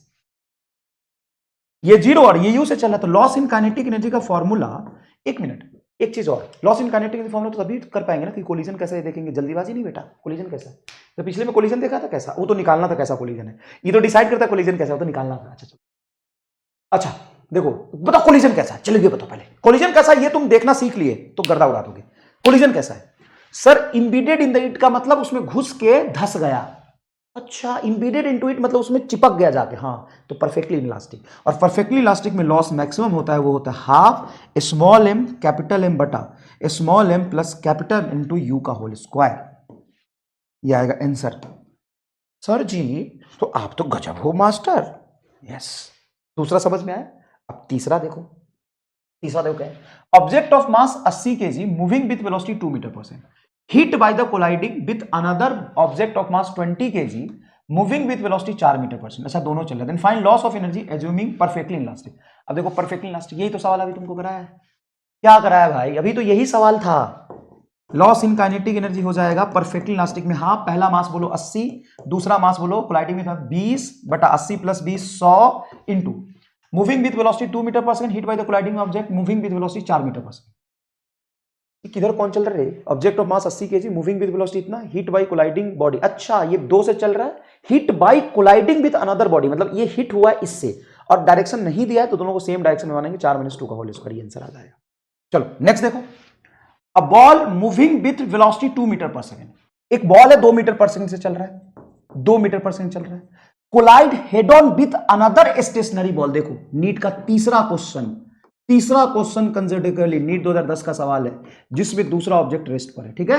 तो ball moving with velocity 2 metre per second collide head on with another stationary ball of double of its mass. Double mass का एक stationary block है rest पे था। The coefficient of restitution is 0.5, मतलब ई की value तुमको दिया है 0.5। देन देयर वेलोसिटीज, मतलब दोनों की वेलोसिटी बोला आफ्टर कोलिजन, पहले और दूसरे की। चलो तो अभी मैंने तुमको पीएचडी कराई परफेक्टली इन इलास्टिक में जब चिपक जाते हैं, फिर कराई इलास्टिक में जब सेपरेट हो जाते और अलग अलग चलते हैं। क्या उसमें ई की value 0 perfectly elastic, perfectly inelastic e की वैल्यू 0 और परफेक्टली इलास्टिक में ई की वैल्यू 1। यहां पे ई की वैल्यू 0.5, मतलब कौन सा कोलिजन है? In elastic. मैंने क्या बोला था? सबसे पहले टाइप डिसाइड करो, इन इलास्टिक कोलिजन। अब बताओ अगर इन इलास्टिक कोलिजन है तो मजा आ जाएगा सर जी। हाँ एकदम छप्पर फाड़ देंगे। बताओ चिपकेंगे? नहीं। अलग होंगे? हाँ। अरे परफेक्टली इन इलास्टिक में चिपकते हैं, परफेक्टली इन इलास्टिक में चिपकते हैं, तो सिर्फ इन इलास्टिक है, परफेक्टली नहीं है। तो ई की वैल्यू 0.5 है तो अलग होंगे। तो मान लो m मास का ऑब्जेक्ट चल रहा है मान लो v1 से और 2m डबल मास था, ये चल रहा है v2 से, क्योंकि इसका मास m मानोगे तो डबल मास सवाल में दिया है। सबसे पहले मोमेंटम कंजर्व हमेशा। बताओ m into 2m into 2 into m, हाँ सर 2 इंटू m प्लस देखो 2 into m plus 2m into 0, हाँ सर 2m इंटू 0 बराबर m v1 plus 2m v2। m common निकले कट, इधर बचा 2 बराबर v1 प्लस 2v2। ये इक्वेशन आ गया मोमेंटम कंजर्वेशन से। और कोएफिशिएंट ऑफ रेस्टिट्यूशन होता है, देखो final velocity v2 minus v1, ऊपर लिखते हैं सेपरेशन मतलब फाइनल वेलोसिटी बटा u1 माइनस u2। ई की वैल्यू 0.5, v2 बोलो सर नहीं पता हो तो निकालना है, v1 बोलो नहीं पता निकालना है, बटा u1 बोलो सर 2, u2 बोलो 0। ये पहला ऑब्जेक्ट, ये दूसरा ऑब्जेक्ट। अब 0.5 2 से मल्टीप्लाई हो जाएगा 1 बराबर v2 माइनस v1, तो v2 बराबर हो जाएगा तुम्हारा 1 प्लस v1। अब v2 की जगह पे 1 प्लस v1 रखो तो 2 बराबर v1 प्लस 2, v2 की जगह पे रखो 1 प्लस v1, तो ये होगा 1 प्लस v1। अब इसको सॉल्व करोगे 2 बराबर v1 प्लस 2 v1, 2 इधर आएगा तो 2 माइनस 2 बराबर 3v1, तो ये तो 0 आ गया। 3v1 बराबर 0, मतलब v1 तुम्हारा 0। पहला ऑब्जेक्ट की वेलोसिटी 0 आ रही है, 1 कैंसिल नहीं होगा, ये भी नहीं होगा, 0 हो सकता है। अब अगर तुम्हारा ये 0 आ गया तो v1 को 0 पुट कर दो। अगर जैसे v1 को 0 पुट करो v2 1 आ गया, v2 1 ये 0 और 1 आंसर आ गया। कर ले जाओगे ऐसे सवाल तो तुम्हारा कोलिजन का बेसिक सारा कंसेप्ट खत्म। अगर कर ले जाओगे ऐसे सवाल तो बोलो कर ले जाओगे कि नहीं ले जाओगे? सबसे टफ तो यही बनेगा ना भाई, परफेक्टली इलास्टिक में तो चिपक ही गया, इन इलास्टिक में तो एकदम अलग हो गया, E1 हो गया, और नहीं तो देखो अगर परफेक्टली इन इलास्टिक नाम पकड़ो, परफेक्टली इन इलास्टिक तो चिपक जाता, दोनों साथ चलते, वो तो पीएचडी कर ली। परफेक्टली इलास्टिक में ई को 1 रखेंगे, और अगर कुछ ई दिया होगा तो ई को 1 न रख के जो दिया होगा वो रखेंगे। क्या फर्क पड़ता रे? ई 1 रखने और ई 0.5 रखने में क्या फर्क पड़ेगा भाई? वैल्यू का ही तो फर्क है बस।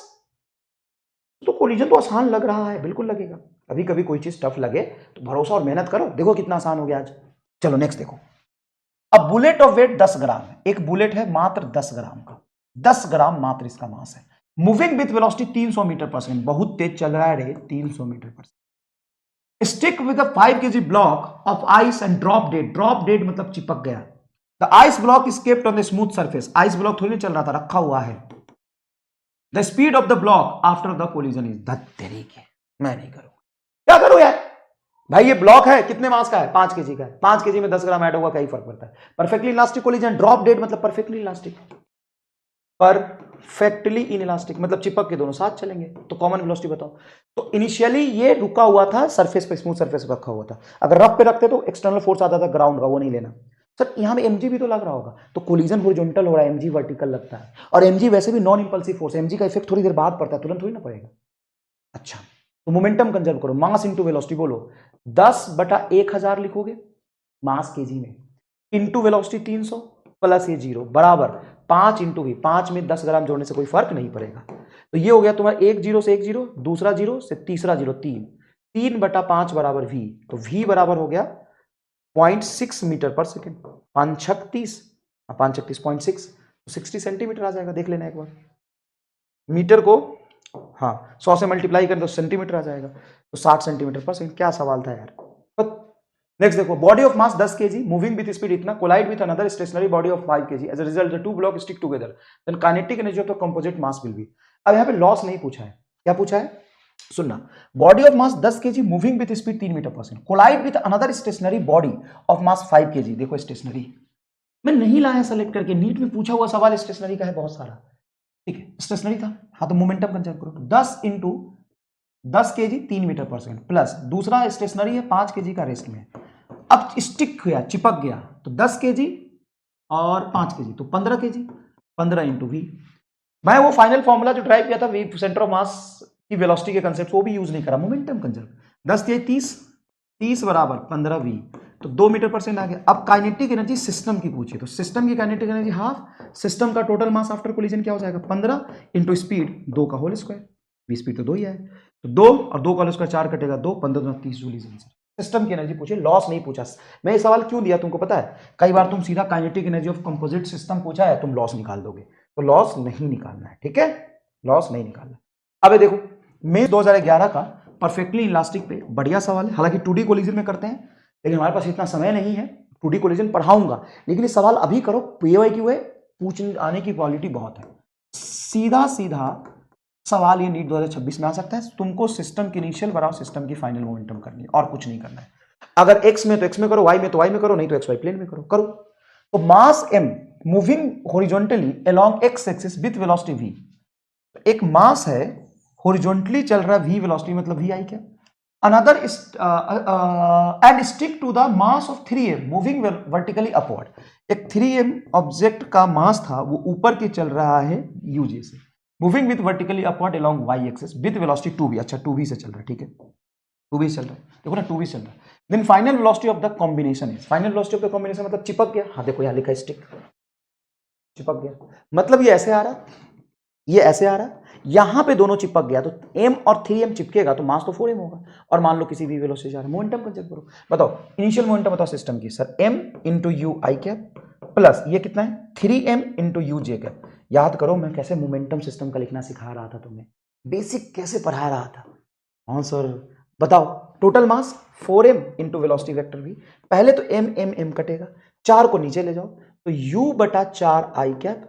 प्लस 3u बटा 4 जे कैप बराबर कॉमन वेलोसिटी जे कैप, हाँ तो u बटा 4 और 3 बटा 4 नहीं आएगा क्या,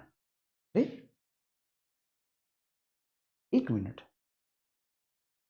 कुछ तो गड़बड़ किया मैंने, अच्छा m मास का ऑब्जेक्ट u से एंड 3 मास का ऑब्जेक्ट 2u से, हो 3 मास का ऑब्जेक्ट 2u से, ये 2 है यहाँ पे, 3 दूना 6 है ये, अब 6 को तुम 2 से काटोगे तो 3 बटा 2, तो u बटा 4 3 बटा 2, u बटा 4 3 बटा 2, ये आंसर आ रहा है, बताओ तुमको कैसा लगा। तो 4-5 नीट के PYQ कर लिया अभी तक अपन।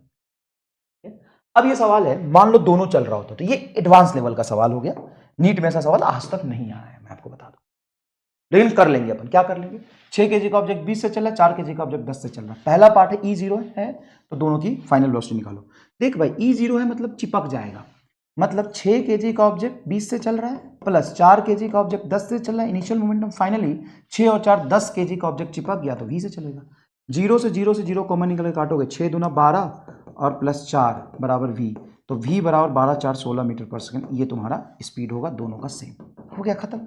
अगर इलास्टिक कोलिजन है तो पहले तो यही उठाओगे 20 गुना 6 इनिशियल मोमेंटम बोलो 20 गुना 6 प्लस 4 गुना 10 बराबर 6 केजी वाला मान लो V1 से चल रहा है और 4 केजी वाला V2 चल रहा है, क्यों सर अलग अलग से कैसे चलेगा, भाई इलास्टिक है बे, देख तो ले, तो 6 केजी वाला मान ले चल रहा है V1 से और 4 केजी वाला चल रहा है V2 से, यही तो लिखेगा, हाँ एक इक्वेशन आ गया।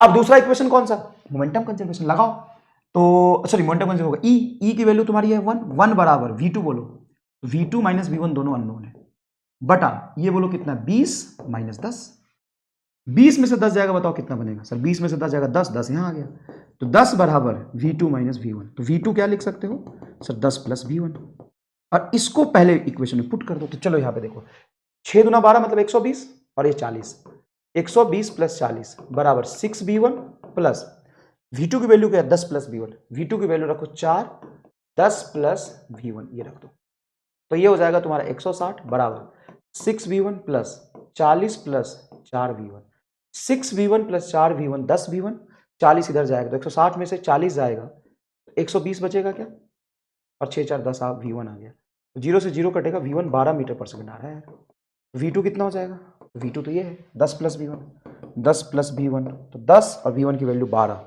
तो 22 मीटर पर सेकंड आ जाएगा, ये आ गया। और loss in kinetic energy zero होनी चाहिए, तो जितना सिस्टम की इनिशियल काइनेटिक एनर्जी होगा उतना फाइनल होगा। सही तो आया ना यार? अच्छा, सही है कि नहीं वो तो उससे भी डिसाइड हो जाएगा। किससे? ई से। ई का वैल्यू क्या होता है? V2 minus V1। V2 बोलो 22, और ये कितना है V1? V1 12, तो 22 माइनस 12 बटा अप्रोच 20 माइनस 10। 20 माइनस 10 बताना जरा, 22 में से 12 जाएगा तो 10 ही तो बचेगा। 20 में से 10, अरे भाई साहब मजा बांध दिली रे, एकदम सही है, देख रहा है मजा। अच्छा एक और बात कर, तू ना यहां पे ना रख के मोमेंटम कंजर्व करके भी निकाल सकता है। मतलब 12 है तो 12 छक्का क्या हो जाएगा? 72। हाँ, तो ये है तुम्हारा जोड़ के 160। 160 में से 72 घटा दे और फिर 4 से डिवाइड कर, आ जाएगा तुम्हारा 22 आ जाएगा, आ रहा होगा, इतना वेरीफाई नहीं करते हैं। अब जैसे ई हाफ है, तो ई हाफ में क्या कर लोगे? मान लो ई हाफ है, तीसरा पार्ट ई हाफ है, ई हाफ में पहले मोमेंटम कंजर्व करो, तो 6 गुना 20 और 4 गुना 10, 20 गुना 6 इनिशियल मोमेंटम, और 10 गुना 4 बराबर फाइनल क्या हो जाएगा? फाइनल वही 20 into V1 plus 10 into V2। Sir तो सेम लिख दिया पहले जैसा, हाँ तो मोमेंटम तो कंजर्व होगा तो ऐसे लिखोगे। और ई की वैल्यू आएगी तेरी V2 माइनस V1 बटा 20 माइनस 10। अब ई की वैल्यू तुम्हारा हाफ दिया तो हाफ रखोगे यहाँ पे।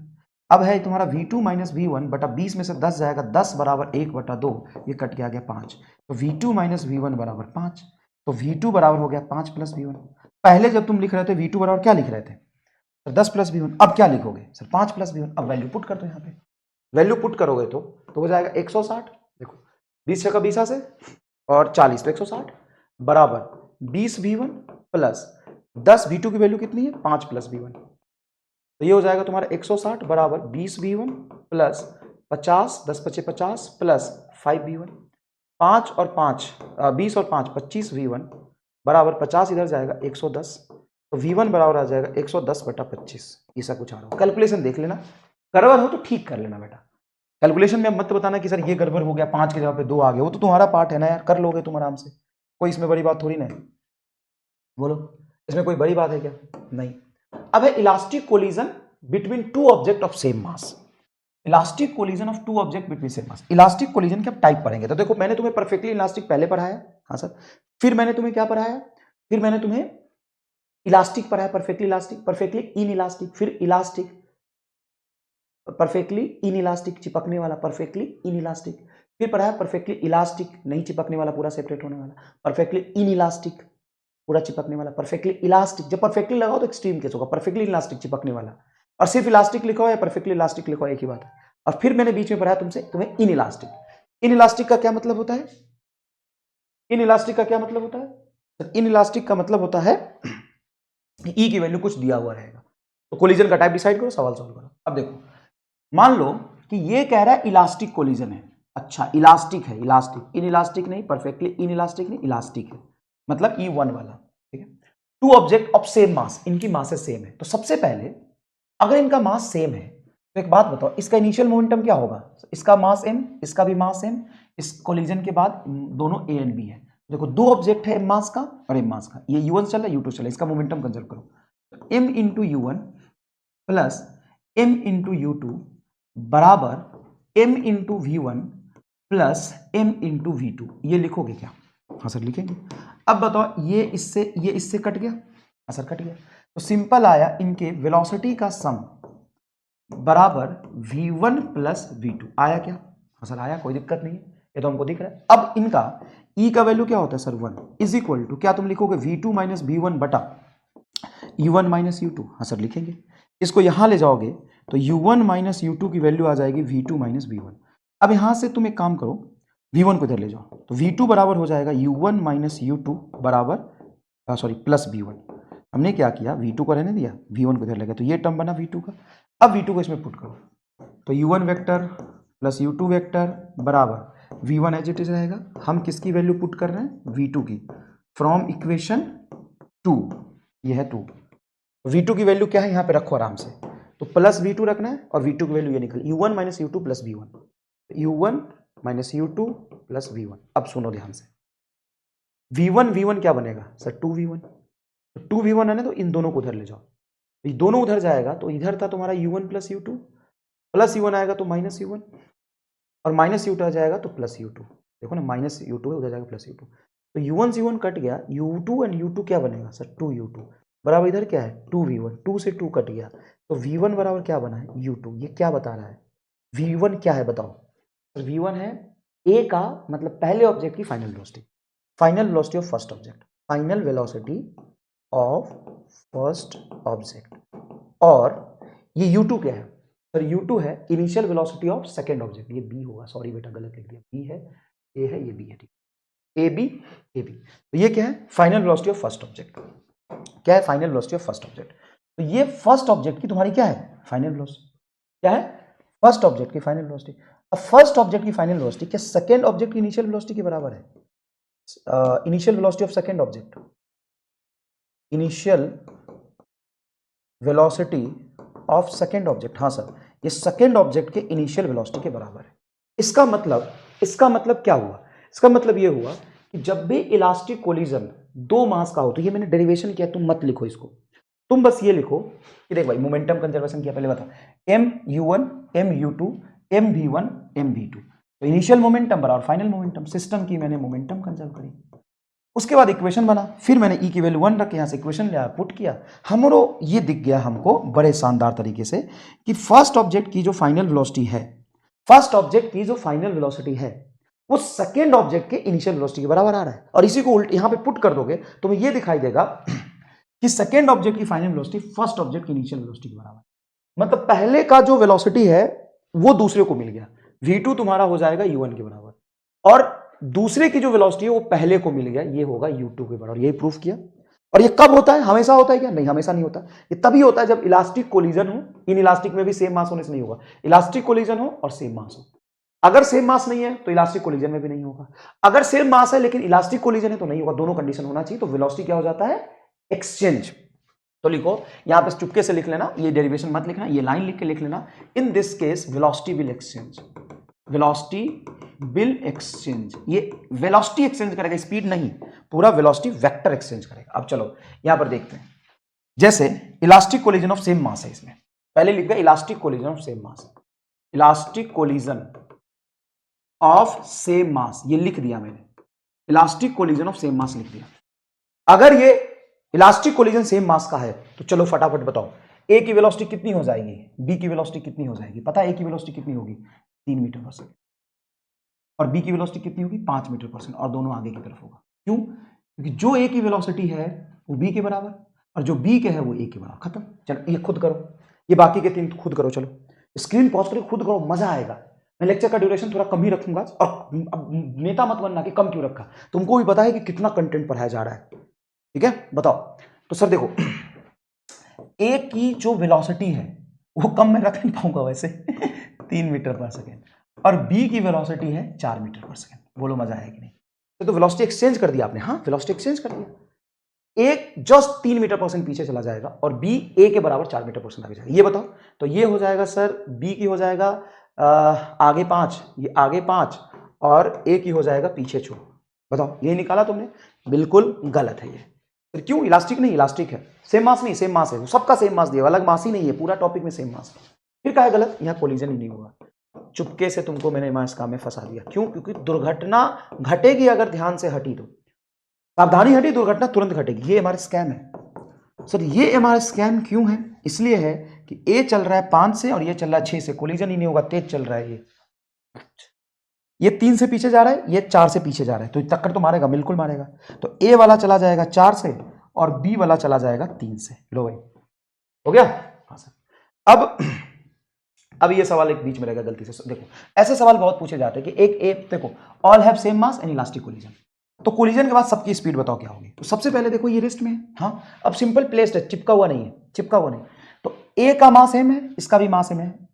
अब इलास्टिक कोलिजन तो वेलोसिटी इंटरचेंज होगा, ए क्या करेगा, ए अपने आप को रोक लेगा और बी वाली ई नॉट से चल देगा, उस समय तुम्हारा सी रुका है, डी रुका है और ई रुका है, तो ए वाला रुक जाएगा और ये अपनी वेलोसिटी बी को, बी रुका हुआ है तो ए रुक जाएगा, ए अपनी वेलोसिटी बी को दे देगा।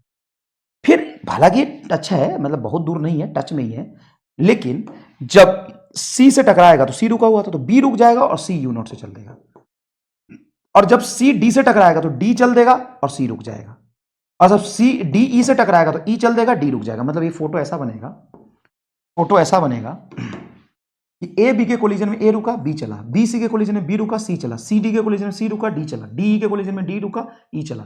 तो फाइनली ई चल जाएगा तुम्हारा वी नॉट से, और ये सारे रुके के रुके रह जाए। ये चिपका हुआ नहीं है, कॉन्टैक्ट में है लेकिन चिपका नहीं है, ये चिपका नहीं है, बस कॉन्टैक्ट में है।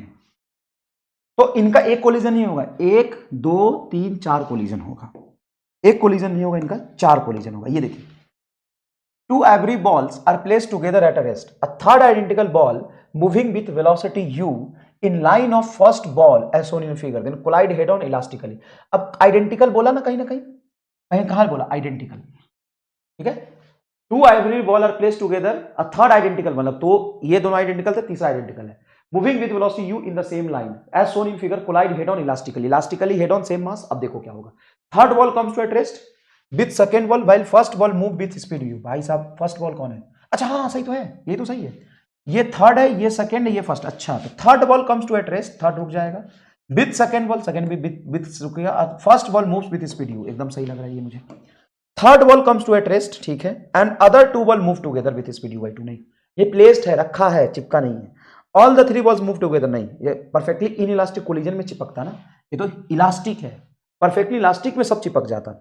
ऑल 3 बॉल्स मूव इन हट make angle 120 degree dash head on collision हो रहा है। अच्छा एक बात बताओ, इसमें सभी लोग एक बात बताएंगे, सर क्या बताना है बताइए, हम बताएंगे। एक बात बताइए सर, क्या इस सवाल में अगर परफेक्टली इन इलास्टिक कोलिजन होता तो सब चिपक जाता, मोमेंटम कंजर्व करते। एकदम सही। ये देखो नीट 2016, 94, 91 और रिसेंटली भी कई बार ये सवाल पूछा है। क्या है? 2 आइडेंटिकल बॉल, आइडेंटिकल मतलब सेम मास का, can be moving with velocity 0.5 minus 0.3 respectively, collide elastically in one dimension. The velocity of ball B and A after collision. B का पहले पूछा है, ये किसका वेलोसिटी दिया? ए एंड बी का। तो ये ए का है, ये बी का है, और तुमसे पहले पूछा है बी का फिर ए का। देख रहे हो कितना बदमाशी किया सवाल के अंदर। तुम जल्दीबाजी में करोगे गलत हो जाएगा। पहले बी का क्या होगा? ए वाला, और ए का क्या होगा? बी वाला। तो बी का ए वाला होगा 0.5 और होगा -3, तो ये होगा 0.5 और ये होगा 0.3, ये होगा, ये वेलोसिटी आपकी आएगी। ये एक आएगी 0.5 और दूसरी आएगी -0.3। चलिए नेक्स्ट देखिए, इलास्टिक कोलिजन। ये इलास्टिक कोलिजन का बहुत खूबसूरत एग्जांपल है। Elastic collision of 2 object in which mass of one is very very greater then other. मतलब इलास्टिक नहीं भी होता, एक मान लो 1 kg का है और दूसरा 200 kg का है, तो 200 गुना बड़ा। हाँ, एक मान लो 10 ग्राम का है, दूसरा 200 kg का है। तो अगर आप इस तरह के कोलिजन देखें, तो एम मास का ऑब्जेक्ट U1 से चल रहा है और स्मॉल एम मास का ऑब्जेक्ट U2 से चल रहा है, जहां पे कह रहे हो कि इस ऑब्जेक्ट का मास बहुत बहुत बहुत बहुत बहुत बड़ा है स्मॉल एम से, मतलब इसका मास बहुत बड़ा है। उस केस में कोलिजन का इफेक्ट बड़े वाले पे नहीं पड़ता है। बड़े वाले की फाइनल वेलोसिटी इस बड़े वाले के खुद के इनिशियल वेलोसिटी के बराबर रहेगी आफ्टर कोलिजन। बोलो बात समझ में आया? सर नहीं आया। नहीं आया तो इक्वेशन से मैं ड्राइव करके 2 पेज में प्रूफ कर दूंगा। एक बात बता, तू अप्रोक्सीमेशन भी लगाएगा, ये मास इतना बड़ा है, इतना बड़ा है।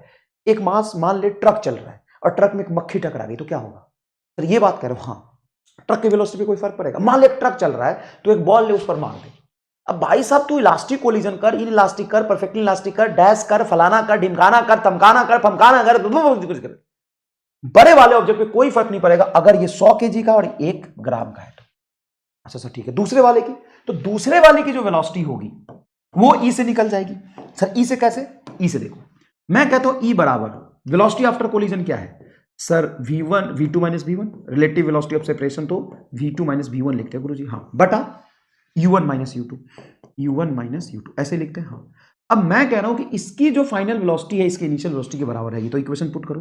सर ये आ गया 1 बराबर v2, बोलो सर v2 तो u1 के बराबर है, तो रख दो u1 माइनस v1, एक मिनट, v2 u2 के बराबर नहीं, v2 तो दूसरे ऑब्जेक्ट की वेलोसिटी, ये तो दूसरे ऑब्जेक्ट की वेलोसिटी है। हम क्या क्या लिख रहे हैं? हम लिख रहे हैं, ध्यान से देखिए, हम लिख रहे हैं कोएफिशिएंट ऑफ रेस्टिट्यूशन E बराबर 1, relative velocity separation 2 minus 1, 1 minus 2। v2 बोलो क्या है? सर v2 तो v2 निकालना है। u1 क्या है? v1 क्या? v1 u1 के बराबर, तो u1 बटा ये u1 ही रहेगा। हाँ सर, u1 माइनस u2, ये इक्वेशन बनेगा। अब एक काम करो, इसको इधर ले जाओ, v2 के लिए सॉल्व करो, तो यह आ जाएगा u1 माइनस u2 बराबर v2 माइनस u1। तो बताओ v2 क्या हो जाएगा? सर v2 हो जाएगा माइनस u1 इधर भेज दो, तो 2u1 माइनस u1 इधर आ गया, तो 2u1 माइनस ऑफ u2, यही आ रहा है। हाँ, अब इसको मैं ऐसे याद रख लेता हूं कि बड़े वाले की वेलोसिटी जो है उस पर कोई फर्क नहीं पड़ेगा, और छोटे वाले की जो वेलोसिटी है हलवा ऑब्जेक्ट का, उसको मैं यहां से ई से निकाल लूंगा। और वैसे देखो क्या आ रहा है, बड़े वाले वेलोसिटी का डबल और खुद का वेलोसिटी u2 माइनस की। हालांकि मैं इसको पैटर्न को बस देख रहा हूं, याद नहीं रखूंगा, मैं समझ गया बस। ठीक है, ओके सर जी। अगर ये पीछे की तरफ आ रहा होता तो वही इक्वेशन लगाओ। ये देखो, जो हेवी ऑब्जेक्ट है उसकी वेलोसिटी खुद के इनिशियल वेलोसिटी के बराबर रह जाएगा, जो कोलिजन के पहले था वही कोलिजन के बाद रहेगा। अरे 1 केजी का ऑब्जेक्ट अगर 500 केजी से टकराता है तो 500 केजी पे क्या फर्क पड़ेगा। तो ये 500 केजी वाला ऑब्जेक्ट है, अगर मान लो इसकी वेलोसिटी u1 है तो कोलिजन के बाद u1 रहेगी। ठीक है सर, इसकी क्या हो जाएगी, ई का फॉर्मूला लेके सॉल्व करो, जरा खुद करो और देखो ये आता है कि नहीं, देखना जरा। ये तुम v2 जब लिखोगे तो v2 तुम्हारा आ रहा होगा, करना एक बार, बड़े वाले की डबल आ जाएगी और खुद का घटाएगा तो माइनस u2 आ जाएगी, माइनस u2 आ जाएगी।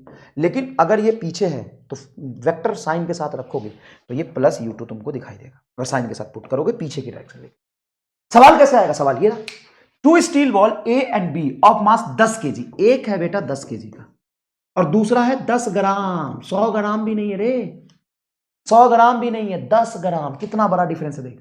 Roles towards each other with velocity 5 रैक, ये चल रहा है 5 मीटर पर सेकंड से और ये चल रहा है 1 मीटर पर सेकंड से।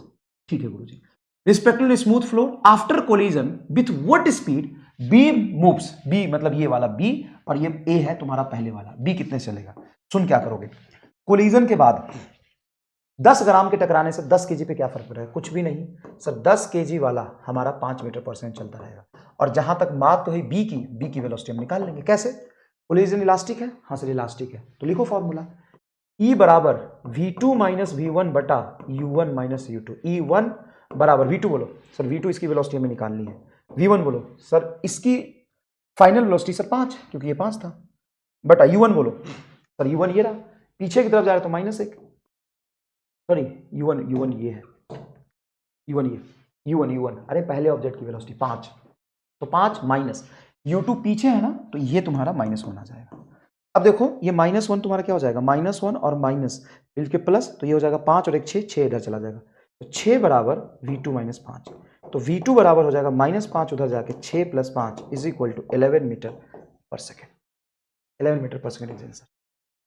बताओ क्या तुम ऐसे नहीं कर लोगे सर, रफ्तार में कर लेंगे सर जी, क्या बात कर रहे हो सर, ऐसे सवाल को तो गर्दा उड़ा देंगे। तो ऐसे सवाल मैंने यहाँ भी कुछ लिखे हैं, मैं आपको दिखा देता हूँ एक बार, यहाँ लिखे हैं जैसे जैसे मैंने लिखा है कि capital M is very very greater than small m। तो बताओ कैसे सॉल्व करोगे, अगर E 1/5 है तो सर E 1/5, और ये एक बात बता, एक बॉल को मैं चलते हुए ट्रक पे दे के मारूं, अब टकरा के वापस आ जाए या चिपक जाए, ट्रक को क्या फर्क पड़ेगा। तो याद रखना ये भी ऑब्जेक्ट है, ये बहुत हेवी है, उसका ऑब्जेक्ट वही रहता है। जैसे मान लो 10 मीटर पर सेकंड जा रहा है और ये रेस्ट में है, E 0.5 है, तो भाई कोलिजन के बाद आफ्टर कोलिजन में फोटो बनाऊंगा तो ये जो तुम्हारा मास है वो रेस्ट में रहेगा, ये नहीं हिलेगा। तो इसका u1 क्या था सर, रेस्ट में था, तो u1 0, दूसरा ऑब्जेक्ट है, चलो u2 मान लो, u2 0, और बाद में इसका v2 भी 0 ही रहेगा, ये रेस्ट में रह जाएगा। पहला ऑब्जेक्ट है u1 से जा रहा था और कुछ v1 से वापस आएगा। पहला ऑब्जेक्ट क्या करना, ई का डेफिनेशन लिखो ई लिखो, तो ई बराबर v2 माइनस v1 बटा u1 माइनस u2। ई की वैल्यू तुमको 1/5 है, 1 है, जो भी दिया रखो 1/5 इज इक्वल टू v2 क्या है, सेकेंड ऑब्जेक्ट कौन था सर, ये बताओ क्या है, 0 माइनस v1 क्या है, v1 ये निकालनी है मुझे, v1 कोलिजन के बाद जो v1 v2 है, बटा u1 क्या है, u1 सर पहले की वेलोसिटी कितना है सर 10, रखो यहाँ पे 10, ये 10 ही तो है, आगे की तरफ जा रहे हो, बढ़िया है, और u2 ये इसकी इनिशियल वेलोसिटी, u2 इनिशियल है, v1 v2 फाइनल है, ये 0। अब यहाँ पे 10 तुम्हारा 10 माइनस 0 10 होगा, 10 यहाँ चला जाएगा, तो 10/5 is equal to -v1, cut के आ गया 2, मतलब v1 बराबर -2 बता रहा है पीछे जाएगा, मतलब ये गया टकरा के पीछे चला गया -2 से। अच्छा इसको मैं इस तरीके से बड़े आराम से कर सकता हूं कि इसकी वेलोसिटी बड़े वाले की सेम रख दी, तो बड़े वाले की वेलोसिटी मुझे पता चल गया, छोटे वाले के लिए मैं ई का डेफिनेशन लगा दूंगा। चल यहां देख, ये 10 से जा रहा है, ये 2 से जा रहा है, कोलिजन के बाद भाई साहब इसका कुछ नहीं बिगड़ेगा, क्योंकि बहुत बहुत बहुत बड़ा मास है, तभी करेंगे ये। सर छोटा मास हुआ तो फिर तो वही, तो स्टार्टिंग वहीं से करी है सॉल्व करने की, बताओ, ये 2 मीटर पर सेकेंड ही रहेगा। हाँ, तो इसकी v2 कितनी हो जाएगी, 2 मीटर पर सेकेंड, और v1 कितना था, 2। ठीक है, u1 चल रहा है 10 से। अब ये मास कोलिजन के बाद कितने से चलेगा, निकालो। देखो बेटा, ये तुम्हारा u1 है, पहला ऑब्जेक्ट, दूसरा ऑब्जेक्ट u2, दूसरा ऑब्जेक्ट u2, पहला ऑब्जेक्ट u1, दूसरा ऑब्जेक्ट u2, पहला ऑब्जेक्ट 10 से जा रहा है, दूसरा ऑब्जेक्ट 2 से जा रहा है। तो ये दिया है सवाल में, ये सवाल में दिया, मैं नहीं लिख रहा, सवाल में दिया। कोलिजन के बाद दूसरा ऑब्जेक्ट की फाइनल वेलोसिटी 2 ही रहेगी, पहले ऑब्जेक्ट की फाइनल वेलोसिटी निकालनी है। बताओ, E बराबर v2 माइनस v1, v2 बोलो सर 2, v1 हमको निकालनी है, 2 माइनस v1 बटा u1 माइनस u2, u1 क्या है 10 और ये 2, दोनों आगे चल रहे थे, तो ये हो जाएंगे आपके 10 माइनस 2। E की वैल्यू बोलो क्या, 1/4 यहाँ रख दो, तो 1/4 10 माइनस 2 हो जाएगा यहाँ पे 8 is equal to 2 minus v1। Cut क्या आया, ये 2 माइनस v1 इधर चला जाएगा, प्लस v1 हो जाएगा, 2 माइनस 2 0, ये 0 आ जाएगा यार, हैं ये 0 आ रहा है। हाँ सर, अच्छा मोमेंटम तो कंजर्व होना चाहिए, चाहे कुछ भी हो जाए, ई चाहे कुछ भी रहे, मोमेंटम तो कंजर्व होना चाहिए। अच्छा, मोमेंटम कंजर्वेशन से ही अगर मैं सवाल को करूं तो क्या मैं नहीं कर सकता, तो कैसे, एक बात बताओ, एक बात बताओ, इसकी लगभग इतनी वेलोसिटी रहेगी, हाँ लगभग इतनी वेलोसिटी रहेगी, ठीक है ना। ई के डेफिनेशन, ई देखो ई 1/4 है, तो हो सकता है मोमेंटम में थोड़ी डिफरेंस आ जाए, क्योंकि हमने अप्रोक्सीमेशन में लगभग इसकी वेलोसिटी मानी है, क्योंकि capital M is very very greater than small. तुमको इस तरीके से करना है, ठीक है, ठीक है। मोमेंटम कंजर्वेशन इसमें होगा, लेकिन अप्रोक्सीमेशन भी तो किया है तूने, हो सकता है स्लाइटली डिफरेंस हो मोमेंटम में, क्योंकि अप्रोक्सीमेशन के बाद आया है तुम्हारा। कोई खास बात इसमें, जैसे ये सवाल है, मैं फिर से करके दिखाता हूँ। अगर इसका मास बहुत बहुत बहुत बहुत बड़ा है और ये 6 से पीछे चल रहा है, तो कोलिजन के बाद ये 6 से पीछे चलता रहेगा, बस यही बता रहा हूं मैं। सर ये पीछे चला तो माइनस ले ले, हाँ माइनस ले ले, तो ये भी माइनस रहेगा, पीछे की डायरेक्शन देखिए। और ये तुम्हारा पहला वाला मास है, ये बताओ इसकी वेलोसिटी क्या होगी। तो देख भाई, E बराबर होता है v2 माइनस v1 बटा u1 minus u2, vector form में लेते हैं। E की वैल्यू तुम्हारा 1/2 v2 बोल सर, v2 माइनस 6 और मतलब v2 पहले ऑब्जेक्ट, दूसरे ऑब्जेक्ट की फाइनल वेलोसिटी कितना हो जाएगी, -6, और v1 बोल, v1 मतलब इसका निकाल, ये तो v1 निकालना है, बटा u1 बोल, u1 देखिए ये क्या है 4 माइनस फॉर्मूले का, और पीछे इसलिए -6 रख दे। बता, यहां से v1 नहीं निकल जाएगा सॉल्व करके, माइनस माइनस प्लस 6 4 10, 10 यहाँ आ जाएगा, तो 10/2 is equal to -6 minus v1, यहाँ से निकाल ले, 1 सेकेंड में तेरा आंसर आ जाएगा। बता, ये वाली बात तुमको बहुत अच्छे से चमकी। हाँ सर, ये बात तो आसान ही है गुरुजी, कोई खास बात इसमें नहीं है। चल, आज के लिए ये लास्ट टॉपिक है, इसको अच्छे समझ लें। और नीट में पिछले 10 साल में इससे 3 सवाल आए, 10 साल में इससे 3 सवाल आए, इसको बहुत अच्छे से समझिए। क्या है, देखिए, object of mass m1, m moving with velocity u। एक ऑब्जेक्ट है m मास का, पहला मास तुम्हारा m1 क्या है, m, moving with velocity u से चल रहा है, चलने दो, u से चल रहा है, collide elastically with other object of mass m2 जो कि nm है। मतलब दूसरा ऑब्जेक्ट है m2 जिसका मास nm है। n क्या है सर, क्या है n, क्या है तू बता, n क्या है, खुद देख, खुद विजुअलाइज कर, क्या है n। सर अगर मैं ऐसे सोचूं कि m2 बटा m1 का रेशियो लूं, तो m2 क्या है सर nm, और m1 क्या है सर m से m कट गया, तो n बराबर क्या आया है, अच्छा सेकेंड ऑब्जेक्ट जो रेस्ट में और पहला जो चल रहा है, सेकेंड ऑब्जेक्ट बटा फर्स्ट ऑब्जेक्ट का रेशियो है सर जी। तो भाई ये तो समझने वाली बात है। बता, ये m है, ये nm है, मतलब इसके कंपेयर में n गुना ज्यादा है। दूसरा मास तुम्हारा मैंने कितना दिया, nm, तो n एक फैक्टर है, 2 गुना, आधा, 4 गुना, ये होगा। Okay sir ji, which is at rest, ये रेस्ट में। अच्छा सर जी ठीक है, रेस्ट में। Then find fraction of transferred kinetic energy to m2। मतलब ये जब कोलिजन होगा तो ये अपनी काइनेटिक एनर्जी कुछ इसको देगा। इसकी इनिशियल काइनेटिक एनर्जी कितनी है, इसकी इनिशियल तो 0 है। अच्छा, इसकी इनिशियल क्या है सर, इसकी इनिशियल है हाफ mu²। अच्छा, लॉस कितना होगा, तो पहले कोलिजन देखो कौन सा है, वो डिसाइड करेगा लॉस कितना होगा। तो object of mass m1 that is m moving with velocity u collide elastically, ले लो उठा के। ये बहुत इंपॉर्टेंट होता है कि पहले ही हम सवाल में पढ़ के ये डिसाइड कर ले कि कोलिजन कैसा है। बहुत इंपॉर्टेंट होता है कि पहले ही सवाल पढ़ के हम ये डिसाइड कर ले कि कोलिजन कैसा है। कोलिजन कैसा, elastic with other object of mass m2 बराबर nm which is at rest, then find fraction of transferred kinetic energy to m2। चलो सिस्टम में लॉस इन काइनेटिक एनर्जी बताओ। तो सबसे पहले मैंने तुम्हें n का डेफिनेशन बता दिया, क्या है। अच्छा, काइनेटिक एनर्जी में लॉस बताना बेटा, लॉस तो नहीं होगा, क्यों, इलास्टिक कोलिजन में लॉस नहीं होता है, सिस्टम का, मासेस का नहीं, सिस्टम का। तो सर ये क्या पूछा है जब लॉस होगा ही नहीं? ये पूछा है जैसे मैं और तुम हो, तुम निठल्ले पड़े हो एकदम ऐसे और मेरे में खूब एनर्जी है, मैं आया, मेरे में 100 जूल एनर्जी है, मैं तुमको धक्का मार दिया, तो मैं तुमको धक्का मारा, तुम भी तो मुझे धक्का मारोगे पीछे। हाँ, अब हमारा कोलिजन इलास्टिक था, तो हम दोनों का नेट एनर्जी कंजर्व रहेगा। मैं 100 लेके आया, तू 0 था, मैंने अपने 100 में से तुमको 40 दे दिए, तो अब मेरे पास कितने बचे सर? 60। सिंपल बात है। तो लॉस इलास्टिक की वजह से नहीं होगा, तो क्या होगा? ट्रांसफर होगा। किसमें? तो इसमें से कुछ इसमें जाएगा एंड रिटेन कुछ एमोन में बच जाएगा। तो ये तुमसे पूछा है fraction of transferred kinetic energy. Fraction मतलब कितना ट्रांसफर हुआ है, मतलब इसको कितना मिला है। तो kinetic energy of second object बटा kinetic energy of initial of first object, इसी को तो हम फ्रैक्शन बोल सकते हैं। यही हमसे पूछा है। अब दूसरे ऑब्जेक्ट को कितनी काइनेटिक एनर्जी मिली है, इसको निकालने के लिए हम क्या करेंगे कि भाई इसका स्पीड निकालेंगे तो काइनेटिक एनर्जी मिल जाएगा, स्पीड निकालेंगे तो काइनेटिक एनर्जी मिल जाएगा। समझे? जैसे तुम 0 जो एनर्जी के बैठे हो निठल्ले, मैं 100 लेके आया, मैं 100 में से तुमको 80 दे दिया, मेरे पास 20 बचा, मैं तुमको 80 दे दिया, पौड़ 80 लेके पौड़। लॉस कितना हुआ? लॉस नहीं हुआ ना, इलास्टिक है। अच्छा ठीक है, तो सबसे पहले हमें निकालना पड़ेगा कोलिजन के बाद इसकी स्पीड कितनी होगी। तो सबसे पहले तुम क्या करो कि कोलिजन कैसा है? इलास्टिक, तो मोमेंटम कंजर्व करो।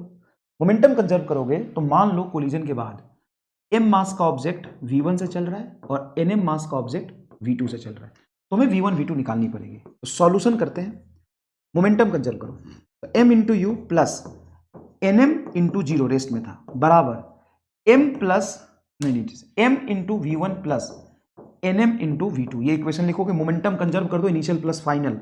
आज पूरे क्लास में तुमने किया ही क्या है? मोमेंटम सिस्टम का लिखना सीखा है, वेक्टर फॉर्म के साथ, डायरेक्शन के साथ। ये आगे चल रहा है और इसमें वो दोनों को आगे, ये माना है हमने आफ्टर कोलिजन बेटा, ये माना है। चलो करते हैं। m से m कट गया, यहां क्या बचा सर? u प्लस 0 खट छोड़ो बराबर v1 प्लस nv2। ये तुम्हारा इक्वेशन बना। अब कोएफिशिएंट ऑफ रेस्टिट्यूशन लिखो, e बराबर 1 is equal to final velocity separation की v2 माइनस v1, पैटर्न देखो v2 माइनस v1 बटा इनिशियल वेलोसिटी u माइनस 0, यही आएगा। हाँ, u यहां ले जाओ, u बराबर आ गया v2 माइनस v1। v2 को लिख सकते हो u प्लस v1। अब v2 को u प्लस v1 लिख दो, यहां पे लिखो भाई। तो u बराबर v1 प्लस n को क्या लिखा हमने? n को क्या लिखेंगे? n को तो नहीं रहने, तो v2 को क्या लिखेंगे? u प्लस v1, तो रहेगा u प्लस v1। ये बन गया तुम्हारा इक्वेशन पहला, पहला। अब यहां से ये है u is equal to v1 plus nu plus nv1। ये nu इधर चला गया। हाँ, हमें तो दूसरे की एनर्जी निकालनी थी ना। हाँ, तो दूसरे की करते हैं, हम पहले की कर ही क्यों रहे हैं? हट पट पट पट पट पट पट। सर मतलब मैं कहता हूं कि v1 को उधर ले जाओ, तो v1 बराबर होगा v2 माइनस u। मैं ये कह रहा हूं v1 को उधर ले जाओ, u को इधर ले आओ, तो माइनस v1 इधर चला गया, तो माइनस v1, और u इधर चला गया, तो v2 माइनस u। क्लियर? हाँ सर क्लियर। अब यहां पे पुट करो, तो u बराबर v1 को वैल्यू तो लिख सकते हो v2 minus u plus n into v2, ये कह रहा हूं। अच्छा, तो ये माइनस यू इधर जाके प्लस यू, तो ये माइनस यू इधर के प्लस यू पहले से था, तो 2u आ जाएगा, is equal to v2 n v2। तो v2 कॉमन निकालोगे तो 1 प्लस n आ जाएगा। तो यहां से v2 मतलब दूसरे ऑब्जेक्ट की फाइनल वेलोसिटी आ गई 2u बटा 1 प्लस n। पहले इसकी इनिशियल वेलोसिटी कितनी थी? 0 थी, और इसी की मैंने फाइनल वेलोसिटी v2 मानी थी। v2 सॉल्व किया है, कैसे? जैसे हर सवाल अभी तक सॉल्व किया था। ओके, अब अगर मैं तुमसे बोलूं कि बताओ सेकेंड ऑब्जेक्ट का काइनेटिक एनर्जी कितनी है? Kinetic energy of second object, तो काइनेटिक एनर्जी जो सेकेंड ऑब्जेक्ट का होगा, मतलब m2 का होगा हाफ उसकी मास nm इंटू उसकी वेलोसिटी v2 का होल स्क्वायर। तो ये हो गया तेरा हाफ nm इंटू v2। बोलो v2 ये निकाला है 2u बटा 1 प्लस n, 2u बटा 1 प्लस n का होल स्क्वायर। तुम बोर हो रहे हो सर क्या कर रहे हो? अभी रुक जा, एक्चुअल में जो भी किया तुमको नहीं करना है, बस तुमको फील है इसलिए मैं कर रहा हूं। अब मैं लिखता हूं काइनेटिक एनर्जी जो सेकंड ऑब्जेक्ट को ट्रांसफर्ड हुआ है, ये उसको मिला है, पहले उसके पास 0 था, फाइनल लिखना है, पहले तेरे पास कुछ नहीं था, अब तेरे पास 80 है, तो वही लिखेगा ना 80 जो मिला बटा जो इनिशियल था एमोन का, इनिशियल ऑफ एमोन ने दिया है, तो कितना ट्रांसफर था बटा एमोन के पास कितना था, इज इक्वल टू ये हो जाएगा हाफ nm इंटू 2u बटा 1 प्लस n का होल स्क्वायर बटा इसके पास था half m into you square, यही तो था इसके पास। पहले ऑब्जेक्ट का initial kinetic energy half mu²। पहले ऑब्जेक्ट का इनिशियल काइनेटिक एनर्जी, हाफ से हाफ कटा, m से m कटा, और देख भाई ये है तुम्हारा n, और 2u बटा 1 प्लस n का होल स्क्वायर हो जाएगा 4u² बटा 1 प्लस n का होल स्क्वायर इंटू नीचे u² था, तो मैंने क्या किया 1 प्लस n का होल स्क्वायर और 4u², 4u² 1 प्लस n का होल स्क्वायर। अब यहां से u² से u² कट गया, ये आ गया तेरा 4n बटा 1 प्लस n का होल स्क्वायर। तो ये है तेरा fraction of transferred kinetic energy to the initial. क्या है फॉर्मूला याद रख, तो ट्रांसफर्ड काइनेटिक एनर्जी बटा इनिशियल काइनेटिक एनर्जी, ये है ट्रांसफर्ड काइनेटिक एनर्जी 4n बटा 1 प्लस n का होल स्क्वायर। बहुत इंपॉर्टेंट फॉर्मूला, इसको याद रख ले। पूरे चैप्टर में क्या मैं पहली चीज तुमको बोला हूं कुछ याद रखने के लिए? पूरे चैप्टर में मैंने तुमको पहली चीज कुछ बोला याद रखने के लिए? हाँ, तो याद रख ले। फिर क्या है, ये fraction of transferred kinetic energy to the second object, जो कि आ रहा है 4n बटा 1 प्लस n का होल स्क्वायर, जो कि आ रहा है 4n बटा 1 प्लस n का होल स्क्वायर। मतलब इतनी काइनेटिक एनर्जी ट्रांसफर्ड, रिटेन कितनी हो जाएगी? तो वो कैसे निकालेंगे? वो निकाल दे 1 माइनस रेज fraction of transferred kinetic energy, fraction of transferred kinetic energy. ऐसे भाई ऐसा समझ, के जो उसके पास था और जो बचा है वो जोड़ के 1 के बराबर होगा, जो उसके पास था जो बचा है वो जोड़ के 1 होगा। हाँ, इसी से ड्राइव करेगा तो काइनेटिक एनर्जी जो रिटेन रह गया फर्स्ट ऑब्जेक्ट में, रिटेन्ड बाई m1 बटा kinetic energy initial by m1, initial by m1, ये आ जाएगा तेरा 1 माइनस n बटा 1 प्लस n का होल स्क्वायर, जहां पे n क्या है, n दोनों मास का रेशियो है, n क्या दोनों मास का रेशियो है। अब आते हैं सवाल पे, ये सवाल है नीट 2019 का, एग्जैक्ट वही सवाल है जो मैंने यहां पे लिखा है। अब सवाल क्या कह रहा है देखिए, एक ड्यूट्रॉन है जो u स्पीड से जा रहा है, अल्फा पार्टिकल जो रेस्ट में उससे इलास्टिक कोलिजन करता है, तो ये कितना फ्रैक्शन ऑफ काइनेटिक एनर्जी इसको दे देगा? इसके पास क्या अभी 0, तो बोला fraction of transfer kinetic energy to alpha particle if collision is elastic, if collision is elastic. चलो यहाँ पे लैंग्वेज सफिशिएंट नहीं है, तो नीट 2019 का सवाल छोड़ के मैं तुमको सवाल कराता हूं, अभी ये भी करेंगे वैसे, ये सवाल, ये करो करो करो करो करो, घबराना नहीं, करो। क्या है सवाल? A neutron makes a head on elastic collision with stationary neutron. मतलब ये न्यूट्रॉन है, न्यूट्रॉन मतलब अरे प्रोटॉन न्यूट्रॉन, अगर मान लो इसका मास m है, न्यूट्रॉन है, makes head on elastic collision with stationary neutron, neutron का मतलब होता है एक प्रोटॉन एक न्यूट्रॉन, इसका मास 2m हो जाएगा जो रेस्ट पर है। The fraction of energy loss by the neutron in the collision, तो लॉस तो होगा नहीं, ट्रांसफर ही होगा। कैसे लॉस नहीं होगा? तो neutron makes an head on elastic, देखो लिखा है इलास्टिक, इलास्टिक कोलिजन में एनर्जी लॉस नहीं होता। क्या होता है? एक बॉडी दूसरे बॉडी को देती है, तो एक बॉडी दूसरे बॉडी को एनर्जी देगी, कितनी देगी? तो अभी तुमको क्या सिखाया, क्या सिखाया? Fraction of transferred kinetic energy बराबर क्या सिखाया सर? 4n बटा 1 प्लस n का होल स्क्वायर। यस, तो बोलो 4n की वैल्यू बोलो सर। n हो जाएगा इस मास और इस मास का रेशियो 2, तो यह आ जाएगा यहाँ 2 बटा 1 प्लस 2 का होल स्क्वायर, तो 4 दूना 8 और 2 1 3 का होल स्क्वायर 9, 8 बटा 9 इज आंसर। बोलिए कैसा लगा? तो बहुत आसान है गुरुजी। यस, नेक्स्ट देखो, नेक्स्ट देखो नीट 2023। अच्छा एक चीज और मैंने क्या प्रॉमिस किया था, अब तू कमेंट करके बताना, क्या मैंने आज जेई मतलब नीट के तुम्हें पैटर्न दिखा दिया कैसा सवाल आता है? और देख यहां पर देख, यहां पर देख, क्या स्टेशनरी न्यूट्रॉन से टकराया था? हाँ, बता कितने सवाल है 10 साल में जो स्टेशनरी, ये भी नीट का सवाल है, ये भी देखना, ये तो नीट 2023 का सवाल है, लेना। अब सवाल देख क्या गया है, boy A of mass 4m, अब बॉय ए है जिसका मास 4m है, मूविंग विथ स्पीड u से चल रहा है, collide with another body b of mass 2m, दूसरा बॉडी है b of mass 2m, at rest the collision is head on and elastic in nature, देखो head on and elastic in nature, after the collision the fraction of energy lost by the colliding body है। तो यहाँ पे lost देख के बच्चा confuse हो जाता है, लॉस है तो लॉस एनर्जी निकाल दिया, लॉस नहीं हो रहा है, यहाँ पे सिस्टम का एनर्जी लॉस नहीं हो रहा है, एक बॉडी दूसरे को दे रही है। सर क्यों दे रही है? इलास्टिक कोलिजन ट्रांसफर कर रही है, लॉस नहीं होगा। तो क्या फॉर्मूला बताया था सर? 4n बटा 1 प्लस n का होल स्क्वायर। बता दोनों मासेस का रेशियो क्या है? 4m m2, तो लिख दे 4 गुना 2 बटा 1 प्लस 2 का होल स्क्वायर। बता 4 दूना 8, 2 1 3 का होल स्क्वायर 9, 8 बटा 9 इज आंसर। हो गया, जीवन के मजे ले, हर मजा आ लो। यस, यही मजा तो है। अब कितने लोग कह रहे हैं कि सर ये तो हमारा स्कैम हो गया, सर जी गलत गलत, सर जी ये गलत गलत, आपने रेशियो गलत लिया, सर जी गलत। ये सही है। अब तुमको एहसास होगा कि एमआर क्या चीज है। कैसे? मैंने तुमको क्यों बोला था इसको याद रख ले, डिराइव करके दिया, और क्यों बोला याद रख ले, क्योंकि अगर सवाल आया नीट है बेटा, रिफ्लेक्शन का गेम है, कंसेप्ट समझो, डिराइव करके दिखाया, कैसे होगा वो पूरा मैकेनिज्म समझाया, पूरा 2 पेज लगा, डायरेक्ट फॉर्मूला नहीं दे रहा हूं मैं तुम्हें। अब क्यों पता है? क्योंकि इसका रेशियो पहले वाला मास बटा दूसरा मास करो या दूसरा बटा पहला करो, आंसर इससे यही आता सेम। अब अगर कैलकुलेशन करने जाओगे तो बड़ा लेंदी होगा, दूसरे का मास पहले का मास, ये हमारा फॉर्मूला इनसे इंडिपेंडेंट है, सीधा आंसर। चाहे किसी का मास हो, देखो इसका मास है, इसका 2m, रेशियो बोलो सर 2, कर दिया। इसका मास 2m, पहले का मास 4m, रेशियो बोलो सर हाफ, हाफ से भी करके देखो ये आंसर आएगा जो 2 से आएगा। यही तो जादू है, जादू है नशा। अब बताए हमारे क्या चीज है। अब देख तू, ये न्यूट्रॉन है, या पहले इसको न्यूट्रॉन ले लेता हूं ना, मास थोड़ा सा डिफरेंस ज्यादा है, न्यूट्रॉन ले लेता हूं। मान लीजिए न्यूट्रॉन है, नीट 2019 में शायद न्यूट्रॉन ही लिया था, शायद न्यूट्रॉन ही लिया था। ये न्यूट्रॉन है, ये न्यूट्रॉन है, ठीक, और वो अल्फा पार्टिकल है।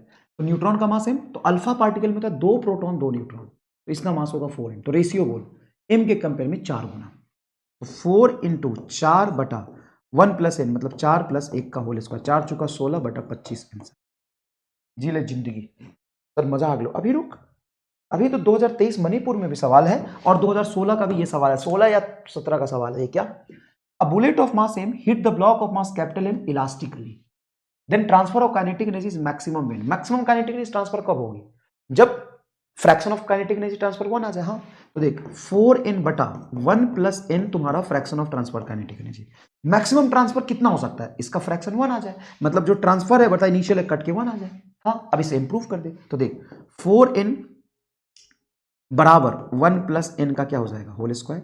हाँ, अब ऐसे देख कि LHS में n को 1 रखा। अगर तू ऐसे मानता है कि एफ एन 1 है तो यहां पता 4 गुना 1 4 आया, इधर 1 रख, तो 1 प्लस n की वैल्यू 1 का होल स्क्वायर 2 का होल स्क्वायर 4 आएगा, ये भी 4 ये भी 4। मतलब ये 1 कब होगा? जब n को 1 रखोगे, बाकी किसी भी वैल्यू पे 1 नहीं होगा। और n 1 है मतलब दोनों मासेस का रेशियो ही तो तुम्हारा 1 है। हाँ सर, अगर दोनों मासेस का रेशियो 1 आ जाए मतलब दोनों मास बराबर है, तभी काइनेटिक एनर्जी मैक्सिमम ट्रांसफर होती है। अच्छा, फील नहीं आया? एक बात बता, कोलिजन कैसा है? इलास्टिक। और अगर मैं मासेस बराबर रख दूं तो उसे इलास्टिक कोलिजन बराबर मास का, हाँ क्या होता है जरा बताना। आज ही पढ़ा है ना, इलास्टिक कोलिजन बराबर मास का क्या होता है? सर वो तो वेलोसिटी इंटरचेंज करता है। हाँ, तो मान ले कि ये चल रहा था और ये रेस्ट में था, लिखा हुआ कहीं bullet of mass M hit a block of mass capital M elastically, मतलब इसको हिट किया है ब्लॉक को, वो रेस्ट में था।